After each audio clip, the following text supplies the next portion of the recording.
Class 10th का biology का chapter life process. ठीक है, ये सबसे स्कोरिंग चैप्टर है तुम्हारा, one of the most scoring chapter है किसका? क्लास 10th साइंस का। ठीक है ना। और इस लेक्चर को बस एक बार देख लो, दो बार देख लो, तीन बार देख लो, तुम्हें इसके अलावा कुछ भी करने की जरूरत नहीं पड़ेगी। एक किसी भी लिविंग ऑर्गेनिज्म को जिंदा रहने के लिए, किसके लिए? जिंदा रहने के लिए जिन भी प्रोसेसेस को फॉलो करना होता है उसको क्या कहते हैं हम? Life process. ऑटोट्रॉफिक न्यूट्रिशन वो होता है जो दूसरों पे खाने के लिए डिपेंडेंट नहीं रहता, वो अपना खाना खुद बना लेता है with the help of photosynthesis. ये देखो फूड क्या हो रहा है, नीचे की तरफ पुश हो रहा है कि नहीं हो रहा? हो रहा है कि नहीं हो रहा? तो दिस इज कॉल्ड पेरिस्टाल्सिस। ये पूरा फूड पाइप से वो फिर फूड कहाँ जाएगा? स्टमक में जाएगा। ठीक है, स्टमक में आने के बाद क्या होगा? स्टमक में आने के बाद जैसे फूड स्टमक में आएगा, स्टमक में तीन एंजाइम सेक्रेट होता है। ये हाइड्रोक्लोरिक एसिड इतना ज्यादा एसिडिक होता है ना बेटा कि अगर तुम्हारे पेट का जो एसिड है वो निकाल करके हाथ पे डाल दिया तो तुम्हारा हाथ जल जाएगा। फूड खाया, वो उसका सबसे सिंपलेस्ट फॉर्म क्या है? ग्लूकोज। ग्लूकोज क्या होता है? साइटोप्लाज्म में, सेल का पार्ट होता है ना साइटोप्लाज्म, तो ग्लूकोज क्या होता है? साइटोप्लाज्म में कन्वर्ट होता है किसमें? पाइरूवेट में। ये एक 3 कार्बन मॉलिक्यूल है, मतलब थोड़ा ब्रेकडाउन हो गया। अब 3 सिनेरियो तुम्हारे सामने अराइज होते हैं, या तो तुम इस पाइरूवेट को कुछ भी ऑक्सीजन ना दो, तो एब्सेंस ऑफ ऑक्सीजन में ये पाइरूवेट किस में कन्वर्ट हो जाता है? इथेनॉल में, कार्बन डाइऑक्साइड में और एनर्जी में।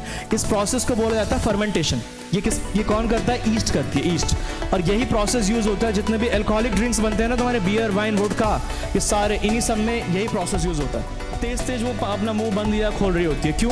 क्योंकि पानी के अंदर जो ऑक्सीजन डिजॉल्व होता है ना वो कम होता है एज कंपेयर टू हवा में जो ऑक्सीजन डिजॉल्व होता है। इसी वजह से उनको ऑक्सीजन लेने के लिए ना बहुत तेज अपने अंदर पानी, मुंह के अंदर पानी लेना पड़ता है। ट्रांसपोर्टेशन क्या होता है? जितने भी लिविंग ऑर्गेनिजम्स हैं उन सभी की बॉडी में क्या होता है? कोई भी चीज स्टैटिक तो होती नहीं है, एक चीज को दूसरी जगह तक लेकर के जाना है ना, बॉडी के अंदर with in the body move कर रही है ना चीजें, इसी को क्या कहते हैं हम? ट्रांसपोर्टेशन। लाइफ प्रोसेस का चौथा एंड इंपॉर्टेंट पार्ट या प्रोसेस, मतलब किसी भी इंसान को जिंदा रहने के लिए हमने पढ़ लिया न्यूट्रिशन चाहिए, खाना चाहिए, मतलब खाना इनटेक करोगे, इनटेक ऑफ न्यूट्रिएंट्स, और तुम्हारी बॉडी क्या करती है? उस न्यूट्रिएंट्स को यूटिलाइज करती है एनर्जी को जनरेट करने में।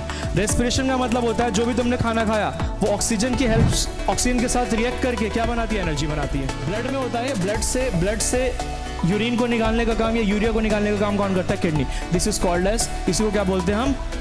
एक्सक्रीशन। क्लास 10th का बायोलॉजी का चैप्टर लाइफ प्रोसेस। ठीक है, ये सबसे स्कोरिंग चैप्टर है तुम्हारा, one of the most scoring chapter है किसका? क्लास 10th साइंस का। थियोरेटिकल चैप्टर है पूरा।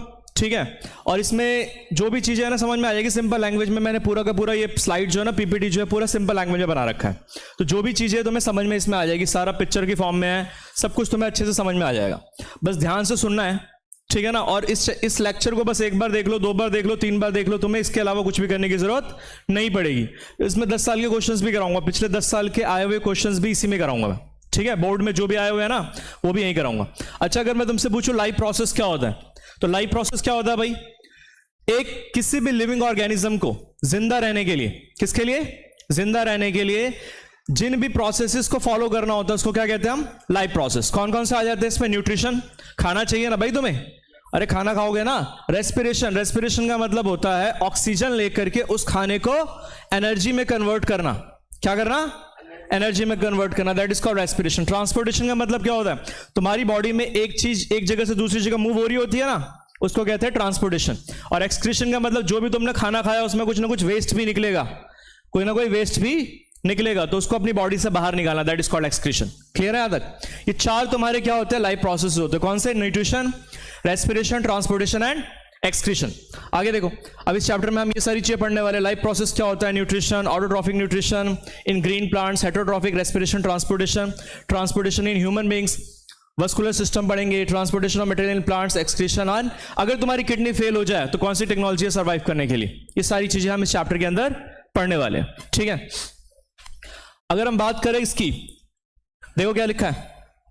सबसे पहले हम स्टार्ट करते हैं water life process. Life process होता क्या है? तो किसी भी लिविंग ऑर्गेनिज्म को कुछ बेसिक फंक्शन परफॉर्म करते हैं अपने आप को जिंदा रखने के लिए। जो बेसिक फंक्शन कोई भी ऑर्गेनिज्म अपने आप को परफॉर्म करता है जिंदा रखने के लिए, उसको क्या कहते हैं हम? Life process. जिसमें जो भी हो, चाहे तुम्हारा बैक्टीरिया हो चाहे तुम हो, बैक्टीरिया हो चाहे तुम हो, सभी को 4 बेसिक प्रोसेसेस फॉलो करने ही पड़ते हैं। कौन कौन से है वो? Nutrition, respiration, transportation and excretion. ये सारे के सारे प्रोसेस क्या करते हैं, एक ऑर्गेनिज्म को क्या करते हैं, जिंदा रखते हैं, जिंदा रखने में हेल्प करते हैं। ये चार, कुछ बोलते हैं कि रिप्रोडक्शन भी लाइफ प्रोसेस का पार्ट है क्या? तो रिप्रोडक्शन तुम्हारे जिंदा रहने के लिए जरूरी नहीं है। अगर तुम ना भी करो रिप्रोड्यूस तो तुम तो जिंदा रहोगे एटलीस्ट, है कि नहीं? तुम्हारे जिंदा रहने के लिए रिप्रोडक्शन की जरूरत नहीं है। तो रिप्रोडक्शन लाइफ प्रोसेस के अंदर नहीं आता। हाँ, एक स्पीशीज को जिंदा रखने के लिए तुम्हें रिप्रोडक्शन की जरूरत पड़ती है, लेकिन किसी इंडिविजुअल को जिंदा रखने के लिए रिप्रोडक्शन की जरूरत नहीं होती। तो बेसिकली लाइफ प्रोसेस में नहीं आता। चार होते हैं, nutrition, respiration, transportation and excretion. चाहे बैक्टीरिया हो चाहे एक बड़ा सा हाथी, सभी के अंदर ये चार लाइफ प्रोसेस होते हैं। न्यूट्रिशन का मतलब क्या होता है? न्यूट्रिशन का मतलब कुछ लोग बोलते हैं खाना खाना नहीं होता। न्यूट्रिशन का मतलब होता है process of intake of nutrients, nutrients को बॉडी के अंदर लेना। अब न्यूट्रिएंट्स में क्या क्या आ जाते हैं? तो न्यूट्रिएंट्स में एक, अगर ह्यूमन बींग्स की बात करूं तो न्यूट्रिएंट्स में तुम्हारे मैक्रो न्यूट्रिएंट्स होते हैं और एक माइक्रो न्यूट्रिएंट्स होता है। मैक्रो न्यूट्रिएंट्स क्या होते हैं? जो ज्यादा अमाउंट में चाहिए होते हैं तुम्हारी बॉडी को। कौन कौन से होते हैं वो? कौन कौन से होते हैं? जैसे अगर हम न्यूट्रिएंट्स की बात करें तो मैक्रो न्यूट्रिएंट्स होते हैं, जिसमें आ जाते हैं कार्बोहाइड्रेट, प्रोटीन एंड फैट्स। ये तुम्हारी बॉडी को ज्यादा अमाउंट में चाहिए होता है। और कुछ होते हैं तुम्हारे माइक्रो न्यूट्रिएंट्स। माइक्रो न्यूट्रिएंट्स का मतलब होता है विटामिन्स एंड मिनरल्स। विटामिन्स भी हम फिर फर्दर हमारे दो तरह के होते हैं, फैट सोल्यूबल और वाटर सोल्यूबल। जो विटामिन्स तुम्हारे कौन से वाले होते हैं? जो विटामिन्स तुम्हारे वाटर सोल्यूबल होते हैं ना, वो तुम्हारी बॉडी को ज्यादा अमाउंट में चाहिए होते हैं, क्योंकि ये जो विटामिन्स है ना, हमारी बॉडी से निकल रहे होते हैं। किसकी फॉर्म में? यूरिन की फॉर्म में। यूरिन से हमारी बॉडी से निकलते रहते हैं। तो ये वाटर सोल्यूबल। और जो फैट सोल्यूबल है उसमें कौन कौन सा आ जाता है? ध्यान रखो, जो तुम्हारी बॉडी के फैट के अंदर सोल्यूबल होते हैं, विटामिन ए, डी, ई और के। याद रख लो वैसे ही, जस्ट जनरल नॉलेज के लिए, ठीक है। उसके बाद हमारी बॉडी को कुछ मिनरल्स भी चाहिए होते हैं। मिनरल्स क्यों चाहिए होते हैं? दिमाग को तेज काम करने के लिए। दिमाग को तेज काम करने के लिए। कुछ लोगों की मंदबुद्धि होते हैं ना वो, क्योंकि उनकी बॉडी के अंदर मिनरल्स की कमी होती है। मिनरल्स की कमी होती है तो तुम्हारी बॉडी की कोऑर्डिनेशन अच्छे से नहीं हो पा रहे होते। बॉडी की कोऑर्डिनेशन अच्छे से नहीं हो पा रहे होते, तो मिनरल्स चाहिए होता है। मिनरल्स जनरली तुम्हें कहां से मिलता है? मिलता है फ्रूट्स वगैरह से। कहां से मिलता है? फ्रूट्स एंड वेजिटेबल्स से मिलता है। और जो तुम पानी पीते हो, जैसे देख रहे हो विराट कोहली महंगे महंगे पानी पी रहा है, उसमें क्या होता है? वो पानी नॉर्मल पानी नहीं होता, उसमें मिनरल्स ऐड किए जाते हैं। उसमें मिनरल्स अलग से ऐड किए जाते हैं फैक्ट्री के अंदर। 2-2 हज़ार 3-3 हज़ार की बॉटल मिलते हैं वो 1 लीटर की, तो उसमें क्या करा जाता है? मिनरल्स अलग से ऐड किए जाते हैं, तो उनकी बॉडी की कोऑर्डिनेशन बहुत अच्छी रहती है। समझ में आ रहा है तुम्हें? तो ये मैक्रो मिनरल्स होते हैं, calcium, phosphorus, magnesium, sodium, potassium, chloride and sulphur. ये तुम्हारी बॉडी को थोड़े ज्यादा अमाउंट में चाहिए होता है और ये थोड़े कम अमाउंट में। Chromium, copper, iron, iodine, zinc, selenium, molybdenum और मैंगनीज, ये सारे तुम्हारी बॉडी को थोड़े कम अमाउंट में चाहिए होता है। समझ में आ रहा है कि नहीं आ रहा? तो कुछ कुछ तुम्हारे फूड्स है जिसके अंदर जो तुम्हारे बॉडी के इन पार्ट्स को ठीक करता है। कैरेट्स खाने से आइज ठीक रहेगी तुम्हारी, है ना, एंड सो ऑन। टोमेटो खाने से हार्ट ठीक रहेगी। वॉलनट, इसका शेप दिखाई दे रहा है, ब्रेन जैसे मिलता है, तो उसको खाने से तुम्हारी ब्रेन अच्छी रहेगी। जिंजर खाने से स्टमक अच्छी रहती है, पाचन क्रिया अच्छी रहती है। किडनी बीन्स, राजमा खाने से किडनी अच्छी रहेगी। स्वीट पोटैटो खाने से पैनक्रियाज अच्छी रहेगी तुम्हारी। एवोकाडो खाने से यूट्रस अच्छी रहेगी। सिट्रस खाने से, मतलब सिट्रस फ्रूट जितने भी तुम्हारे नींबू वंबू है, उसको खाने से ब्रेस्ट अच्छी रहेगी। ठीक है, तो कहने का मतलब, अब ये हमारे न्यूट्रिएंट्स के बारे में थोड़ा सा बताया मैंने। अब हम बात करते हैं मोड्स ऑफ न्यूट्रिशन। तो मोड्स ऑफ न्यूट्रिशन में आ जाता है कि बेस्ड ऑन किस तरह से तुम फूड को अपनी बॉडी के अंदर लेते हो, उसके बेसिस पे तुम्हारे दो तरह के न्यूट्रिशन होते हैं, ऑटोट्रॉफिक और हेटेरोट्रॉफिक। ऑटोट्रॉफिक वो होते हैं जो प्लांट्स अपना खाना खुद बना लेते हैं with the help of photosynthesis. तो फोटोसिंथेसिस से जो ऑर्गेनिज्म अपना खाना खुद बना लेते हैं उनको क्या कहते हैं? Autotrophic mode of nutrition. इसमें कौन आ जाता है? ग्रीन प्लांट्स और एल्गी आ जाती है। कौन आ जाती है? जिसके पास भी क्लोरोफिल है ना, वो खाना अपना खुद ही बना लेती है।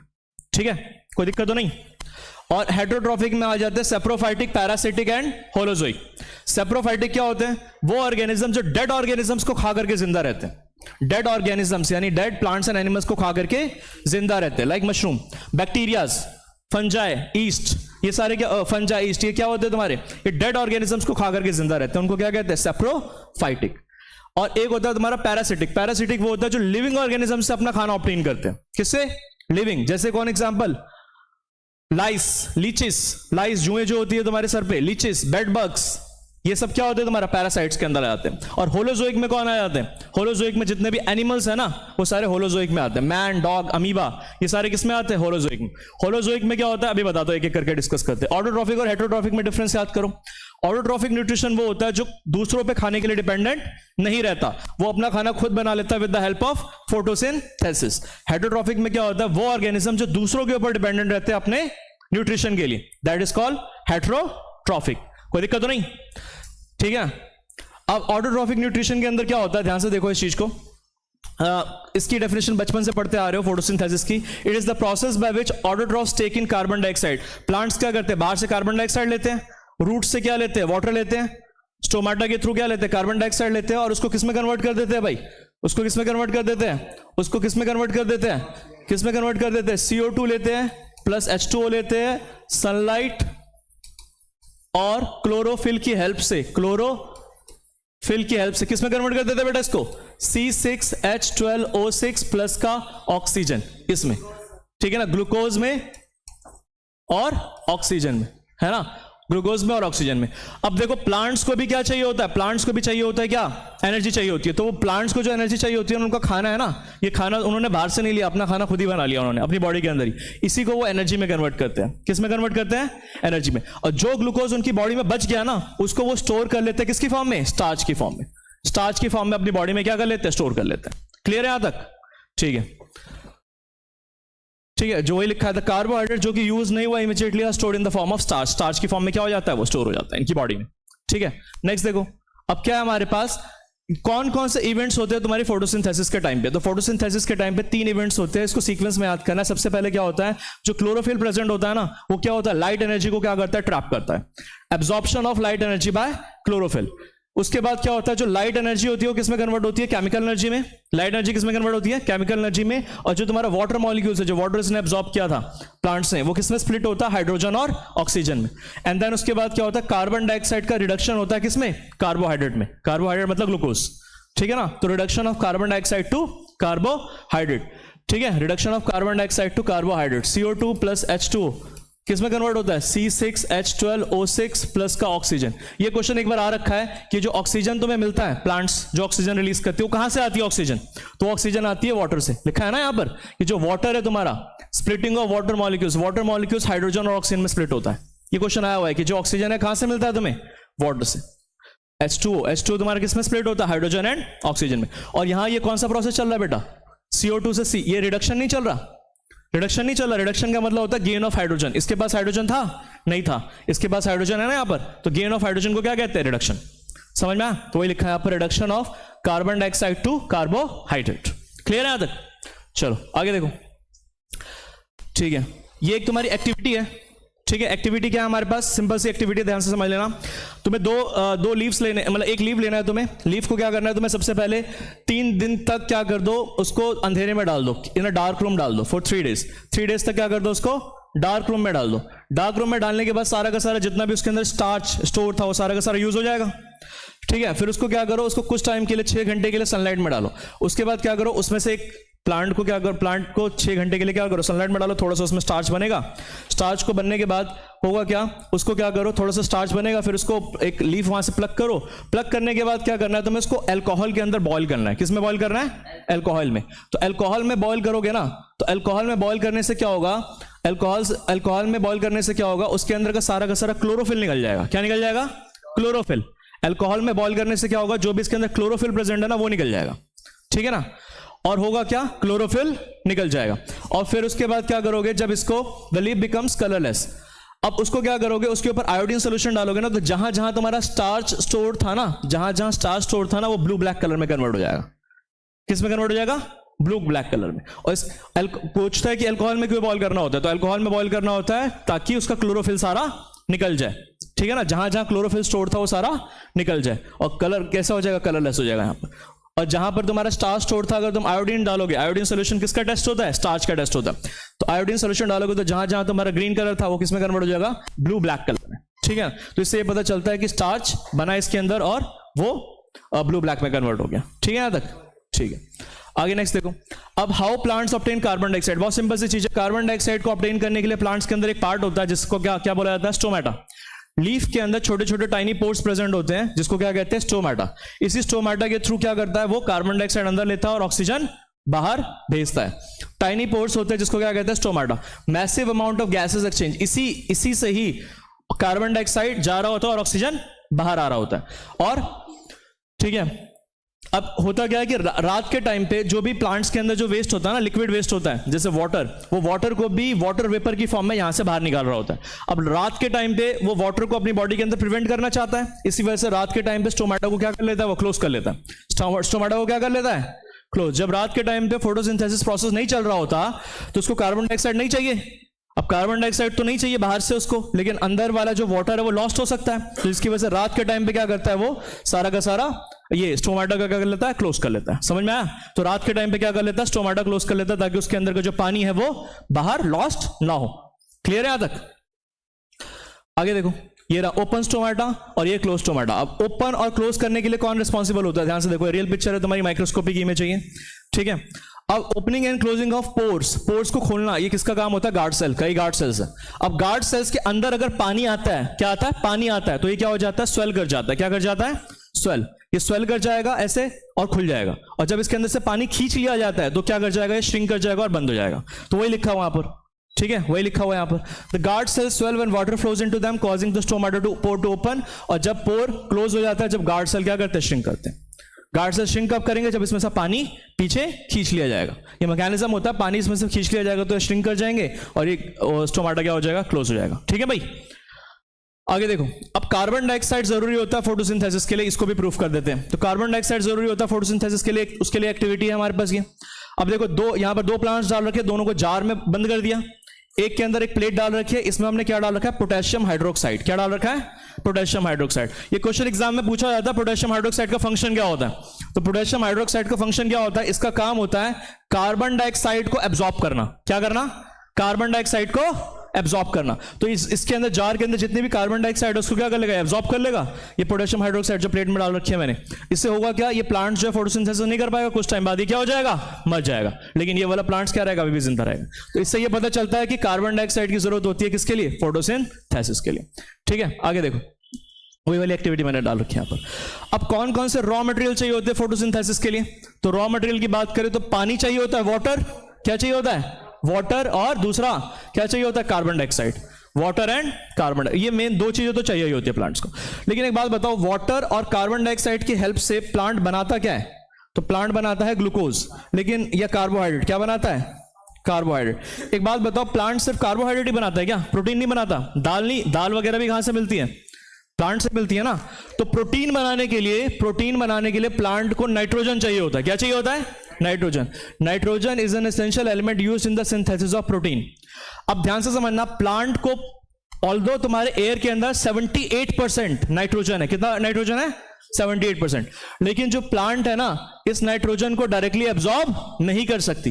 ये 78% तुम्हारी एयर में क्या है, नाइट्रोजन है, इन एयर। लेकिन डायरेक्टली इस एयर से नाइट्रोजन प्लांट एब्जॉर्ब नहीं कर सकती। तो होता क्या, ये नाइट्रोजन तुम्हारा किस में कन्वर्ट होता है, नाइट्रोजन किस में कन्वर्ट होता है, नाइट्रेट्स और नाइट्राइट्स में। इनके रूट्स में कुछ बैक्टीरियाज रहते हैं। इनके रूट्स में क्या रहते हैं, कुछ बैक्टीरियाज रहते हैं जो कि क्या करते हैं, नाइट्रोजन को किस में कन्वर्ट करते हैं, नाइट्रेट्स और नाइट्राइट्स में। और देन उसके बाद वो जो नाइट्रेट्स और नाइट्राइट्स है, वो रूट्स के थ्रू प्लांट्स क्या कर लेती है, उसको एब्जॉर्ब कर लेती है, और उसकी हेल्प से क्या बनाती है, प्रोटीन बनाती है। क्या बनाती है, प्रोटीन। क्लियर है आदत? ठीक है, नेक्स्ट देखो। अब हेटेरोट्रॉफिक न्यूट्रिशन। हेटेरोट्रॉफिक न्यूट्रिशन क्या होता है, वो ऑर्गेनिज्म जो दूसरों पर डिपेंडेंट रहते हैं अपने फूड के लिए, दूसरों पर डिपेंडेंट रहते हैं जो अपने फूड के लिए, उसको क्या कहते हैं हम, हेटेरोट्रॉफिक। हेटेरोट्रॉफिक में आ जाते हैं तुम्हारे saprotrophic, parasitic and holozoic. Saprotrophic कौन से होते हैं, वो जो डेड प्लांट्स और डेड डिकेइंग एनिमल बॉडीज को खाते हैं। एग्जांपल कौन सा आता है, ईस्ट मशरूम। जो मशरूम है वो कहाँ, हेटेरोट्रॉफिक क्या होता है, in which the organism depend upon other organism for food to survive. Food के लिए दूसरों पर डिपेंडेंट रहता है। They can't make their own food like green plants. अपने ग्रीन प्लांट जैसे अपना खाना खुद नहीं बना सकते। जैसे जितने भी तुम्हारे मशरूम्स है ना, मशरूम्स दिखाई दे रहे हैं, ये किस पे ग्रो करते हैं, ये डेड ऑर्गेनिजम्स के ऊपर ग्रो करते हैं, डेड प्लांट्स के ऊपर, डेड ट्री के ऊपर, डेड एनिमल्स के ऊपर, उनके ऊपर ग्रो करते हैं। तो उन्हीं से अपना खाना ऑब्टेन करते हैं। ठीक है, दूसरी चीज यहां पर ये ध्यान समझ लेना, हम क्या करते हैं, हम होलोजोइक एनिमल्स, अगर हम ह्यूमंस की बात करें तो हम अपना खाना है ना फूड बॉडी के अंदर डाइजेस्ट करते हैं। क्या करते हैं बेटा, बॉडी के अंदर। इसमें कौन कौन सा आ जाता है, बैक्टीरियाज, फंजाई, ईस्ट, ये सब आ जाते हैं। ये क्या करते हैं, सबसे पहले किसी बॉडी के ऊपर, जैसे डेड ऑर्गेनिज्म के ऊपर लैंड करते हैं, फिर क्या करते हैं, ये केमिकल्स, एंजाइम्स सिक्रेट करते हैं उसके ऊपर, ताकि वो क्या हो जाए, सड़ना स्टार्ट हो जाए। क्या करना स्टार्ट हो जाए, सड़ना। जब वो ऑर्गेनिज्म सड़ जाता है ना, तब जाकर के उससे अपना न्यूट्रिशन वो एब्जॉर्ब कर लेते हैं। तो हाँ, तो मतलब वही डाइजेशन का मतलब सड़ना ही होता है बेटा। उसको डिकम्पोज करना, ब्रेक डाउन करना, ठीक है। डाइजेशन का मतलब क्या होता है? ब्रेक डाउन करना, फूड को क्या करना? ब्रेक डाउन करना सिंपलर फॉर्म्स में, ठीक है। तो ये अपनी बॉडी के बाहर फूड को डाइजेस्ट करते हैं और हम क्या करते हैं? अपनी बॉडी के अंदर फूड को डाइजेस्ट करते हैं, ठीक है। जैसे ये रहा तुम्हारा, देखो ये रियल पिक्चर है उसकी, किसकी? फंजाई की, फंगस की, ठीक है ना। ब्रेड के ऊपर तुम्हारे फंगस वगैरह लग जाते हैं ना, उसको माइक्रोस्कोप से देखोगे कुछ ऐसा ही दिखाई देगा ये ब्रेड के ऊपर। अगर तुम अभी तुम्हारा मॉइस्ट क्लाइमेट है, इसके लिए मतलब ये मशरूम ये फंजाई के ग्रो करने के लिए सबसे बेस्ट क्लाइमेट है ये। अभी 2 दिन के लिए तो अपना ब्रेड बाहर रख दो, देख लेना उसके ऊपर मशरूम उग जाएंगे ऐसे, ये ठीक है। ये फंजाई रख देंगे, हाँ ये आ जाएंगे, फंगस लग जाएगा उसमें। अब पैरासिटिक मोड ऑफ न्यूट्रिशन क्या होता है? पैरासिटिक वो होता है जो लिविंग ऑर्गेनिज्म से अपना खाना ऑब्टेन करता है। जैसे लाइस तुम्हारी जुएं सर के ऊपर रहती है, सर के ऊपर रह करके वहां से अपना खून चूसती है और अपना खाना ऑब्टेन करती हैं। मच्छर क्या करते हैं? तुम्हारी बॉडी पे आती है, वहां से अपना खाना ऑब्टेन करती हैं। टिक्स है ना, खटमल जो होते हैं वो। लीचेस देखा होगा तुमने, लीचेस देखा होगा है ना, जो ये खून चूसती है। लीच थेरेपी भी करा रहे हैं आजकल लोग, तो लीच थेरेपी भी लोग करा रहे हैं। मतलब यहाँ पर जाते ही क्या करते हैं, लीच अपने ऊपर बॉडी के ऊपर छोड़ देते हैं और वो क्या करती है, लीच क्या करती है, खून चूसती है। तो कुछ गंदा खून जो है ना, बेसिकली कहते हैं कि गंदा खून चूस लेती है, अब जो भी है हिसाब से, ठीक है। अब होलोजोइक मोड ऑफ न्यूट्रिशन में कौन आ जाते हैं? जो 5 स्टेप्स में अपना न्यूट्रिशन का प्रोसेस पूरा कंप्लीट करते हैं। कौन कौन से 5 स्टेप्स? इंजेशन का मतलब होता है फूड को अपनी बॉडी के अंदर लेना। डाइजेशन का मतलब फूड को डाइजेस्ट करना, ब्रेक डाउन करना। एब्जॉर्प्शन, जो ब्रेक डाउन हो गया उसको क्या कर लेना, एब्जॉर्ब कर लेना।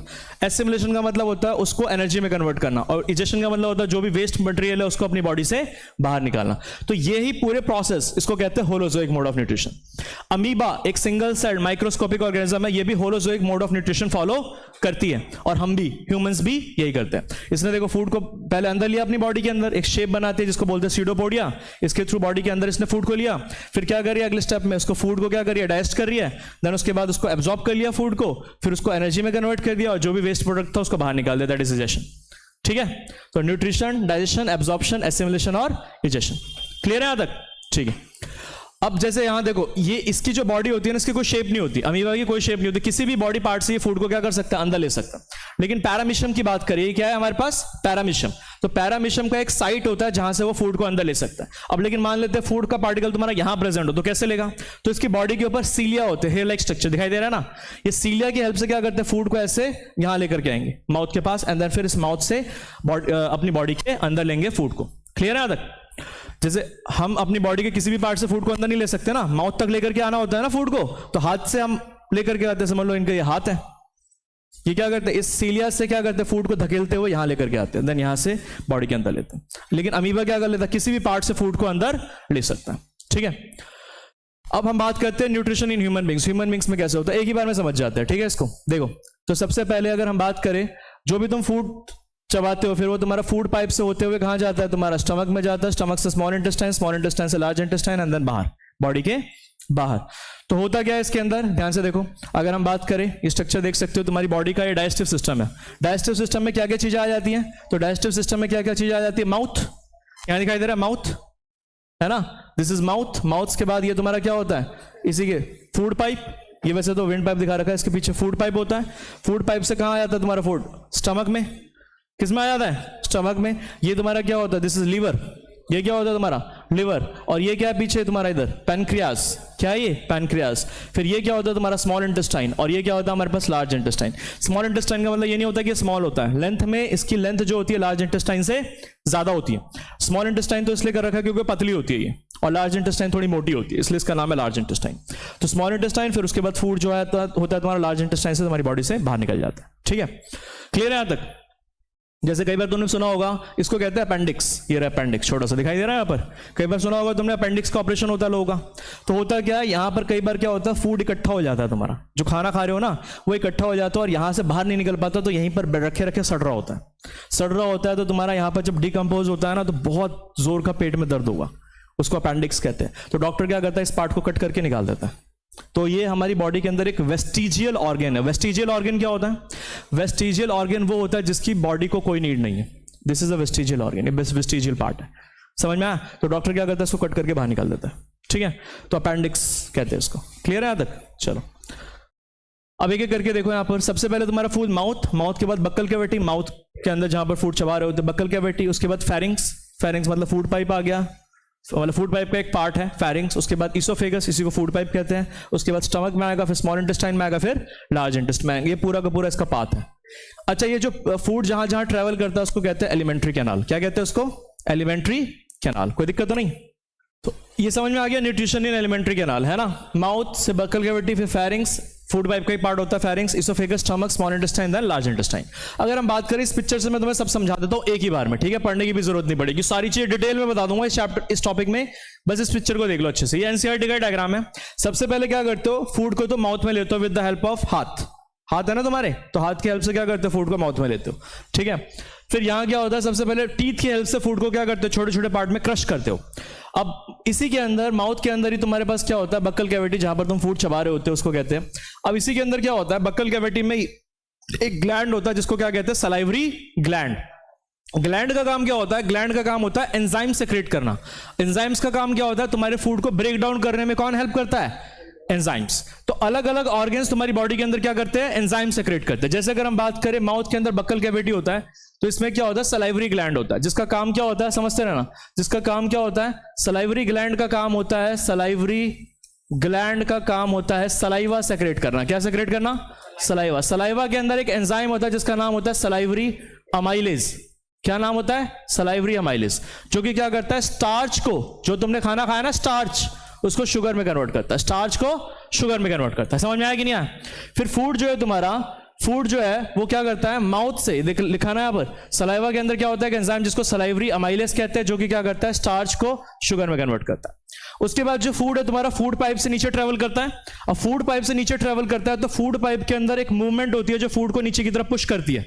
उस मूवमेंट को कई बार एग्जाम में क्वेश्चन पूछा गया है, उस मूवमेंट को कहते हैं पेरिस्टाल्टिक मूवमेंट। क्या कहते हैं उसको, पेरिस्टाल्टिक मूवमेंट, या प्रोसेस को कहते हैं पेरिस्टाल्सिस।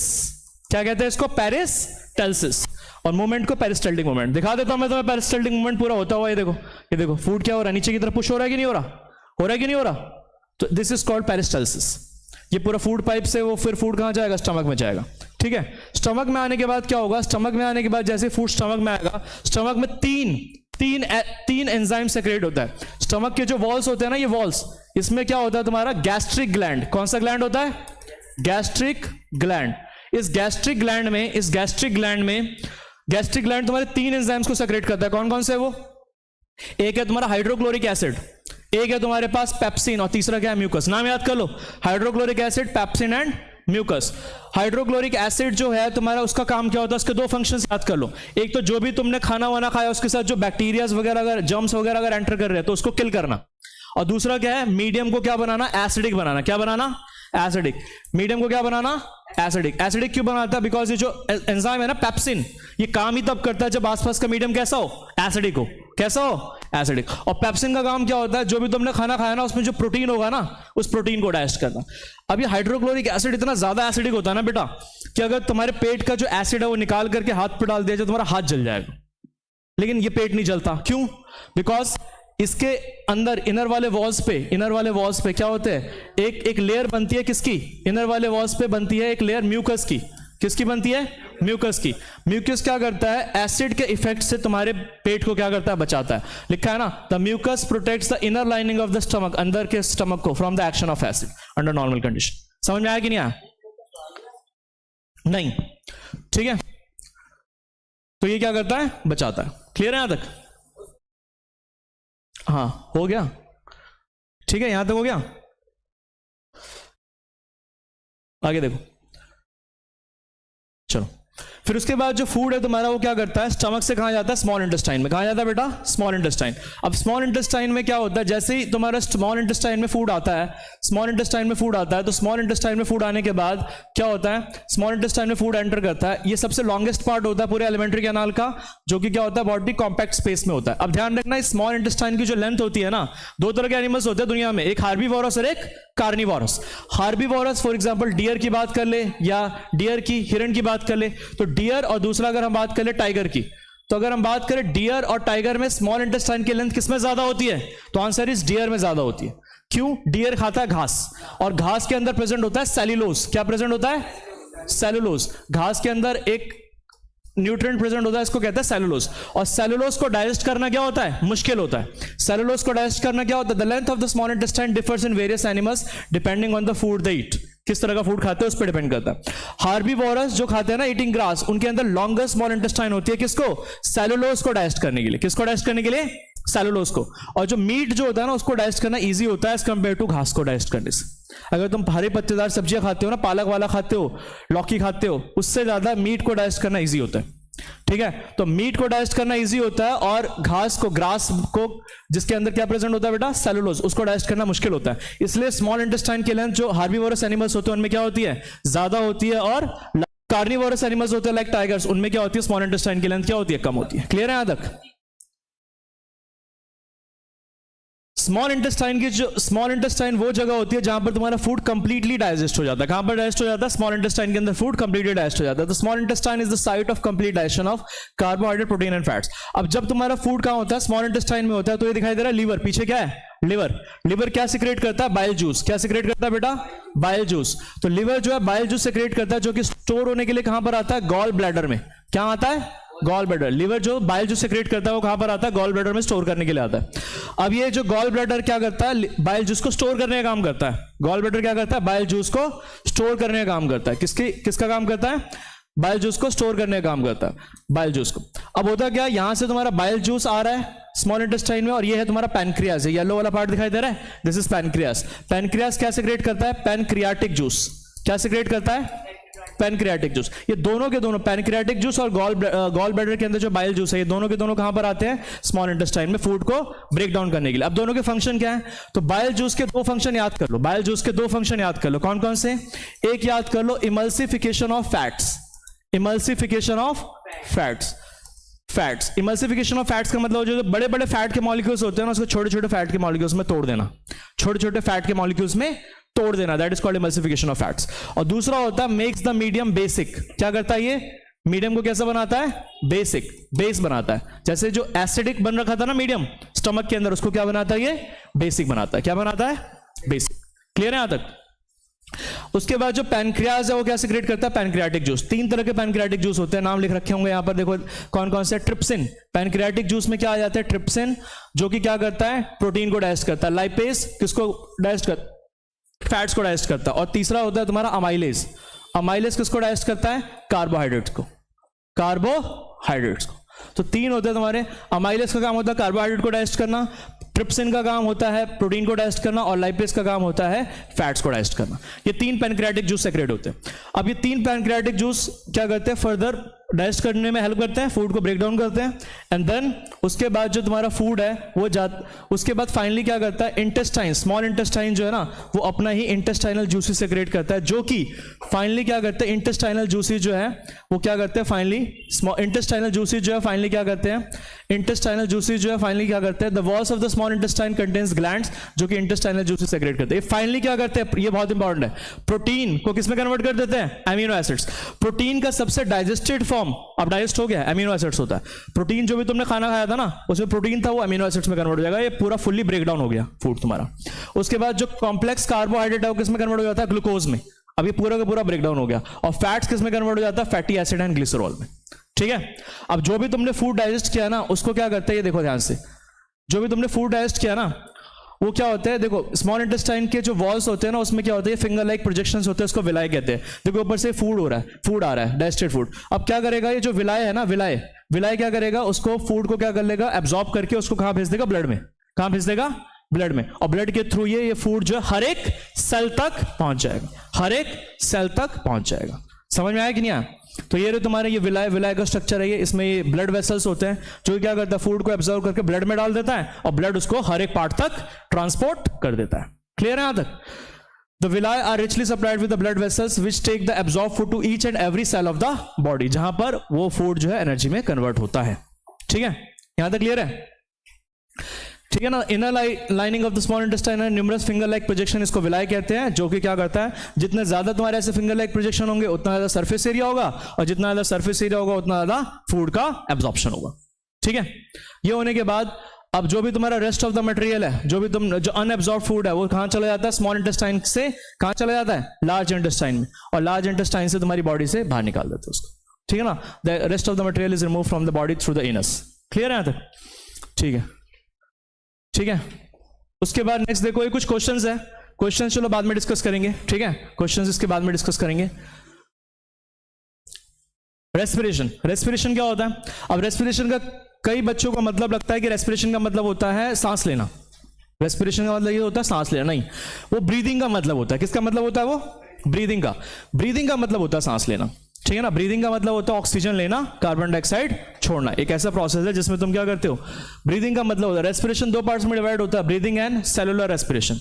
बहुत इंपॉर्टेंट है। ब्रीदिंग का मतलब होता है एक तरह का वेंटिलेशन। वेंटिलेशन मतलब ऑक्सीजन लेना, कार्बन डाइऑक्साइड छोड़ना, तो वो ब्रीदिंग के अंदर आता है। ये एक फिजिकल प्रोसेस है और ये रेस्पिरेशन का एक पार्ट होता है। दूसरा होता है तुम्हारा सेलुलर रेस्पिरेशन। ये एक कॉम्प्लेक्स प्रोसेस है जो कि लिविंग सेल्स के अंदर होता है, और इसका मतलब होता है जो भी तुमने फूड अभी खाया ना, वो हर एक सेल तक पहुंच गया, डाइजेस्टेड फूड। अब तुम ऑक्सीजन लोगे, वो भी हर एक सेल तक पहुंच जाएगा, और फूड और ऑक्सीजन के बीच में क्या होगा, ग्लूकोज और ऑक्सीजन के बीच में क्या होगा, रिएक्शन होगा, और क्या बनेगी, एनर्जी। क्या बनेगी, एनर्जी। ध्यान से देखो, जो तुमने ग्लूकोज लिया था, जो भी तुमने फूड खाया, वो उसका सबसे सिंपलेस्ट फॉर्म क्या है, ग्लूकोज। ग्लूकोज क्या होता है, साइटोप्लाज्म में, सेल का पार्ट होता है ना साइटोप्लाज्म, तो ग्लूकोज क्या होता है, साइटोप्लाज्म में कन्वर्ट होता है किसमें, पाइरुवेट में। ये 3 कार्बन मॉलिक्यूल है, मतलब थोड़ा ब्रेकडाउन हो गया। अब 3 सिनेरियो तुम्हारे सामने अराइज होते हैं। या तो तुम इस पाइरुवेट को कुछ भी ऑक्सीजन ना दो, तो एब्सेंस ऑफ ऑक्सीजन में ये पाइरुवेट किस में कन्वर्ट हो जाता है, इथेनॉल में, कार्बन डाइऑक्साइड में और एनर्जी में। इस प्रोसेस को बोला जाता है फर्मेंटेशन। ये कौन करता है, ईस्ट करती है, ईस्ट। और यही प्रोसेस यूज होता है जितने भी अल्कोहलिक ड्रिंक्स बनते हैं ना तुम्हारे, बियर, वाइन, वोडका, ये सारे, इन्हीं सब में यही प्रोसेस यूज होता है। क्या होता है, पाइरुवेट किस में कन्वर्ट होता है, इथेनॉल, कार्बन डाइऑक्साइड और एनर्जी में। तो ये किसकी प्रेजेंस में होता है, ये ईस्ट कराता है, और इसके लिए कोई ऑक्सीजन की रिक्वायरमेंट नहीं होती। दूसरा होता है तुम्हारे पास प्रेजेंस ऑफ ऑक्सीजन। अगर तुम पाइरुवेट को ऑक्सीजन दोगे, जो हमारी बॉडी के अंदर होता है, तो ये जो पाइरुवेट है किसमें कन्वर्ट हो जाता है, CO2, H2 और एनर्जी में। और तीसरा होता है तुम्हारे पास, अगर तुम इस पाइरुवेट को ऑक्सीजन जितनी चाहिए उतनी नहीं दोगे, तो ये क्या बनाता है, पाइरुवेट बनाता है लैक्टिक एसिड या एनर्जी। जैसे मसल्स हैं, तो जिम में जाकर के तुम मसल्स से काम ज्यादा करवाते हो और एनर्जी कम देते हो, तो तुम्हारे मसल्स के अंदर क्या होता है, ये वाला रिएक्शन होता है, ये वाला लैक्टिक एसिड बनता है, एनर्जी भी बनती है और लैक्टिक एसिड भी बनता है, lack of oxygen muscle cells में। तो होता क्या है, इससे क्या होता है, ये लैक्टिक एसिड तुम्हारे मसल सेल्स में स्टोर हो जाती है, जिसकी वजह से तुम्हें क्रैम्प्स, दर्द फील होता है। दर्द होता है ना जो एकदम से जिम में जाने के बाद, वेट उठाने के बाद, तो वो इसी की वजह से होता है, due to the accumulation of lactic acid. समझ में आ रहा है कि नहीं आ रहा? फिर वो धीरे धीरे, फिर वो ऑक्सीजन, जब तुम बाहर निकलते हो जिम से, धीरे धीरे ऑक्सीजन आता है, तो लैक्टिक एसिड भी तुम्हारा CO2 में कन्वर्ट हो जाता है। ठीक है, बॉडी कैसे बनती है उसका साइंस बाद में बताऊंगा यार, अभी सब समझना है तुम्हें बॉडी कैसे बनती है। अब देखो ध्यान से, इसमें तुमने ऑक्सीजन नहीं दिया ना, कम दिया ना इसमें, या तो इसमें तो ऑक्सीजन दिया ही नहीं, इसमें कम दिया। इनको कहते हैं एनारोबिक रेस्पिरेशन। क्या कहते हैं, एनारोबिक रेस्पिरेशन। इन दोनों को क्या कहते हैं, एनारोबिक रेस्पिरेशन। और इसको क्या कहते हैं, जिसमें तुम ऑक्सीजन देते हो, उसको कहते हैं एरोबिक रेस्पिरेशन। इसमें सबसे ज्यादा एनर्जी बनती है, इसमें कम बनती है, और इसमें सबसे कम बनती है एनर्जी। जितनी ज्यादा ऑक्सीजन दोगे उतनी ज्यादा एनर्जी बनती है। इसमें सबसे ज्यादा बनती है, इसमें कम बनती है, और इसमें सबसे कम बनती है। जो भी तुमने एनर्जी बनी ना, ये सारी जो एनर्जी बन रही है, ये किसकी फॉर्म में स्टोर हो जाती है, पढ़ा होगा तुमने 9th क्लास में, ATP की फॉर्म में। ATP की फॉर्म में, एडिनोसिन ट्राइफॉस्फेट, ATP की फॉर्म में सेल के अंदर स्टोर हो जाती है, माइटोकॉन्ड्रिया के अंदर। पढ़ रखा है ना? ये देखो, तो एरोबिक रेस्पिरेशन क्या होता है, ऑक्सीजन के प्रेजेंस में होता है, और एनारोबिक रेस्पिरेशन क्या होता है, एब्सेंस ऑफ ऑक्सीजन में होता है। ये कहां पर होता है, एरोबिक रेस्पिरेशन साइटोप्लाज्म और माइटोकॉन्ड्रिया दोनों में होता है। ये ध्यान रखना भाई, ये वाला जो प्रोसेस है ना, पाइरुवेट का ब्रेकडाउन होना माइटोकॉन्ड्रिया में, ये कहां होता है, पाइरुवेट का ब्रेकडाउन होना, ये कहां पर होता है, माइटोकॉन्ड्रिया में। कहां पर होता है, माइटोकॉन्ड्रिया में। और ये कहां पर होता है, तुम्हारा साइटोप्लाज्म में। कहां होता है ये प्रोसेस पूरा, साइटोप्लाज्म में। लेकिन ये वाला प्रोसेस कहां पर होता है, जहां ऑक्सीजन देते हो, ये माइटोकॉन्ड्रिया में होता है। तो एरोबिक रेस्पिरेशन तुम्हारा साइटोप्लाज्म और माइटोकॉन्ड्रिया दोनों में होता है। देखो, इतना प्रोसेस तुम्हारा साइटोप्लाज्म में हुआ, और ऑक्सीजन के प्रेजेंस में ये वाला प्रोसेस कहां हुआ, माइटोकॉन्ड्रिया में हुआ। ठीक है, और एनारोबिक रेस्पिरेशन सिर्फ साइटोप्लाज्म में होता है। इसमें ग्लूकोज कंप्लीटली ब्रेकडाउन हो जाता है, कार्बन डाइऑक्साइड और एनर्जी में। इसमें ग्लूकोज जो है पूरी तरह से ब्रेकडाउन नहीं होता। इसमें ज्यादा एनर्जी रिलीज होती है, इसमें कम एनर्जी रिलीज होती है। जितने भी हायर ऑर्गेनिजम्स हैं, जो हायर मतलब जिनकी बॉडी कॉम्प्लेक्स होती है, वो सारे के सारे एरोबिक रेस्पिरेशन फॉलो करते हैं, और ये ईस्ट में और मसल सेल्स में होता है ड्यूरिंग विगरस एक्टिविटी। ठीक है, ये हो गया। चलो, अगला टॉपिक है हमारे पास, exchange of gases in plants. तो प्लांट्स के अंदर गैसेज एक्सचेंज कैसे होता है, पहले इसको समझ लेते हैं, उसके बाद हम एनिमल्स में, मतलब ह्यूमन बींग्स में गैसेज एक्सचेंज कैसे होता है उसको समझेंगे। तो प्लांट्स के अंदर गैसेज एक्सचेंज होता है किसके थ्रू, स्टोमाटा के थ्रू, है ना। जो टाइनी पोर्स प्रेजेंट होते हैं ना सरफेस ऑफ लीव्स पे, स्टोमाटा, इसी के थ्रू क्या होता है, गैसेस एक्सचेंज होता है। प्लांट्स के अंदर क्या होता है, प्लांट्स के अंदर कार्बन डाइऑक्साइड वो लेता है और ऑक्सीजन बाहर निकालता है, साथ ही साथ H2O भी वाटर वेपर की फॉर्म में बाहर निकालता है। इस प्रोसेस को क्या कहते हैं, ट्रांसपिरेशन। क्या कहते हैं, ट्रांसपिरेशन। तो ट्रांसपिरेशन मतलब जो पानी है वो वाटर वेपर की फॉर्म में बाहर निकालता है, ऑक्सीजन बाहर निकालता है और कार्बन डाइऑक्साइड लेता है। ये सारा का सारा कैसे होता है, with the help of stomata. किसके हेल्प से, स्टोमाटा के हेल्प से। अब कोई भी चीज प्लांट के अंदर या बाहर कैसे जा रही है, तो इसके लिए मैंने तुम्हें बताया था कि किसी भी चीज की मूवमेंट जो होती है किसकी वजह से होती है, डिफरेंस की वजह से।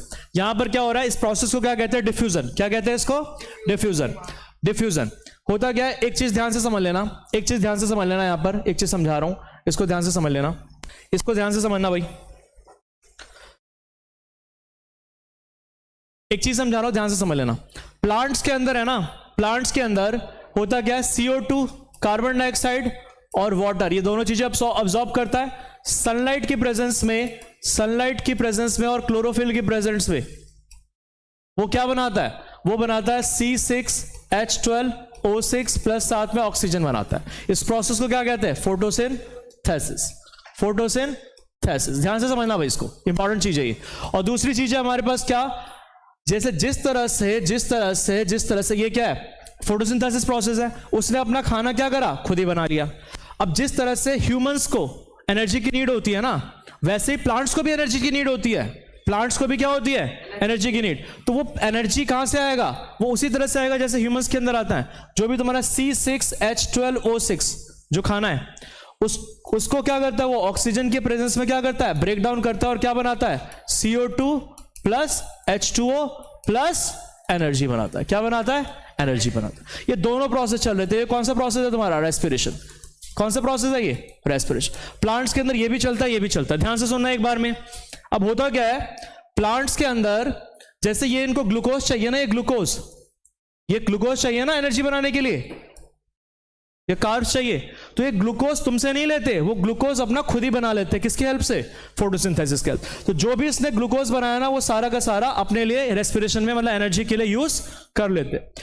और ये जो ऑक्सीजन बनाया ना, वो भी क्या कर लेते, अपने लिए यूज कर लेते।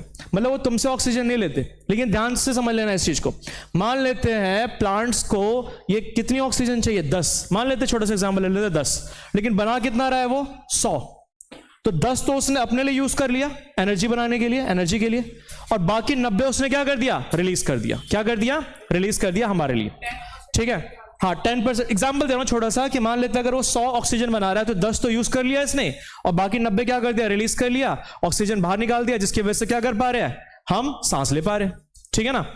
दूसरी चीज है हमारे पास, अब देखो इसके अंदर कार्बन डाइऑक्साइड बनता है ना इस प्रोसेस के अंदर। तो ये जो कार्बन डाइऑक्साइड है वो क्या करता है, वो कार्बन डाइऑक्साइड तुम्हारा क्या कर लेता है, खुद ही यूज कर लेता है, खुद ही यूज कर लेता है फोटोसिंथेसिस के लिए। समझ में आ रहा है ना। कार्बन डाइऑक्साइड और वाटर जो ये बना रहा है ना इस प्रोसेस में, वो सारा का सारा खुद ही यूज कर लेता है।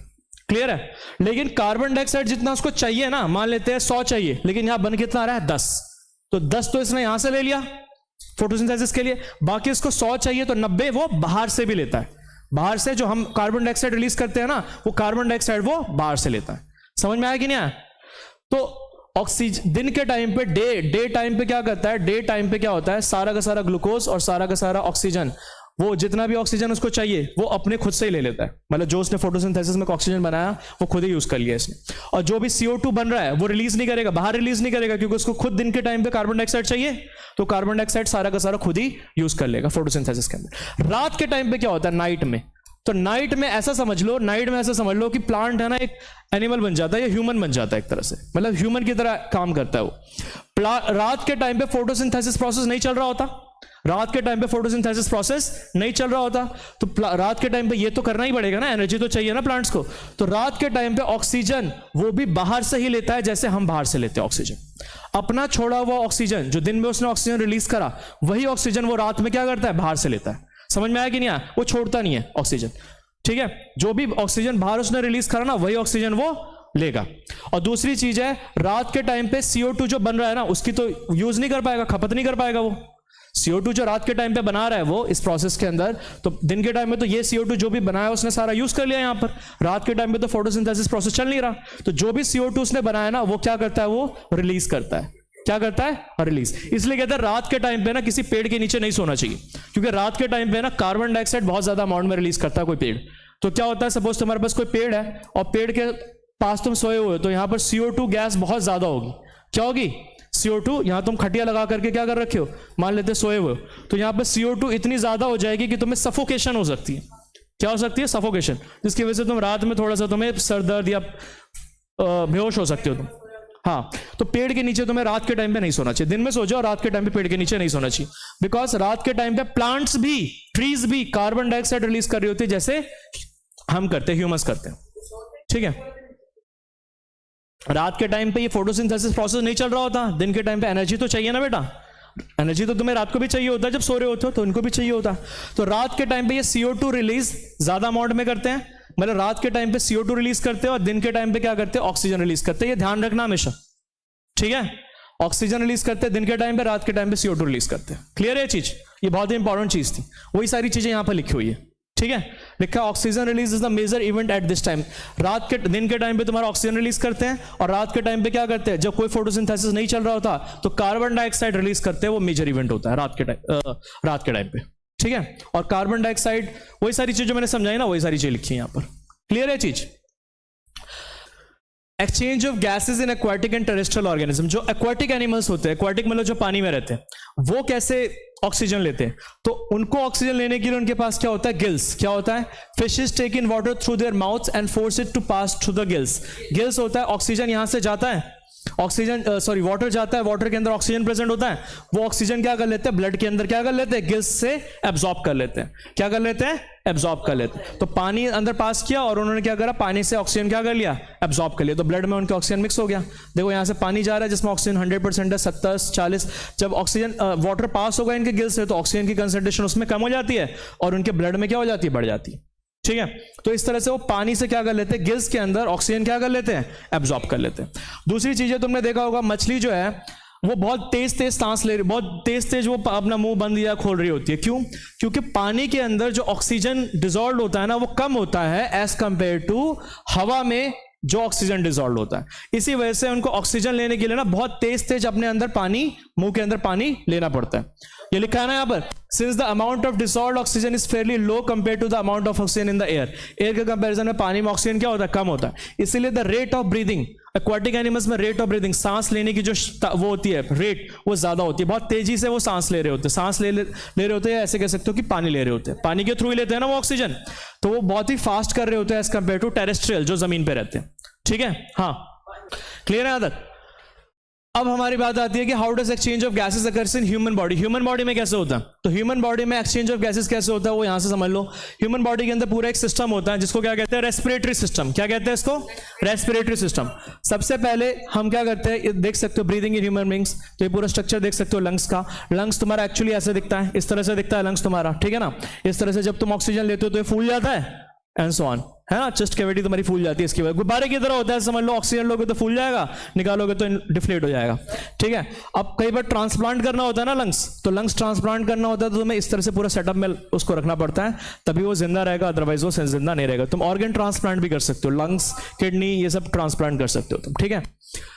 उसके बाद अगर हम बात करें कैसे काम करता है, तो ये देखो सबसे पहले हमारे पास इस पिक्चर में देखो, सबसे पहले नेसल पैसेज, नोज के थ्रू या माउथ के थ्रू तुम क्या लेते हो, एयर लेते हो। क्या लेते हो, एयर लेते हो। एयर जो है तुम्हारा कहां से पास होता है, फेरिंग्स, ये वाला पार्ट दिखाई दे रहा है, फेरिंग्स।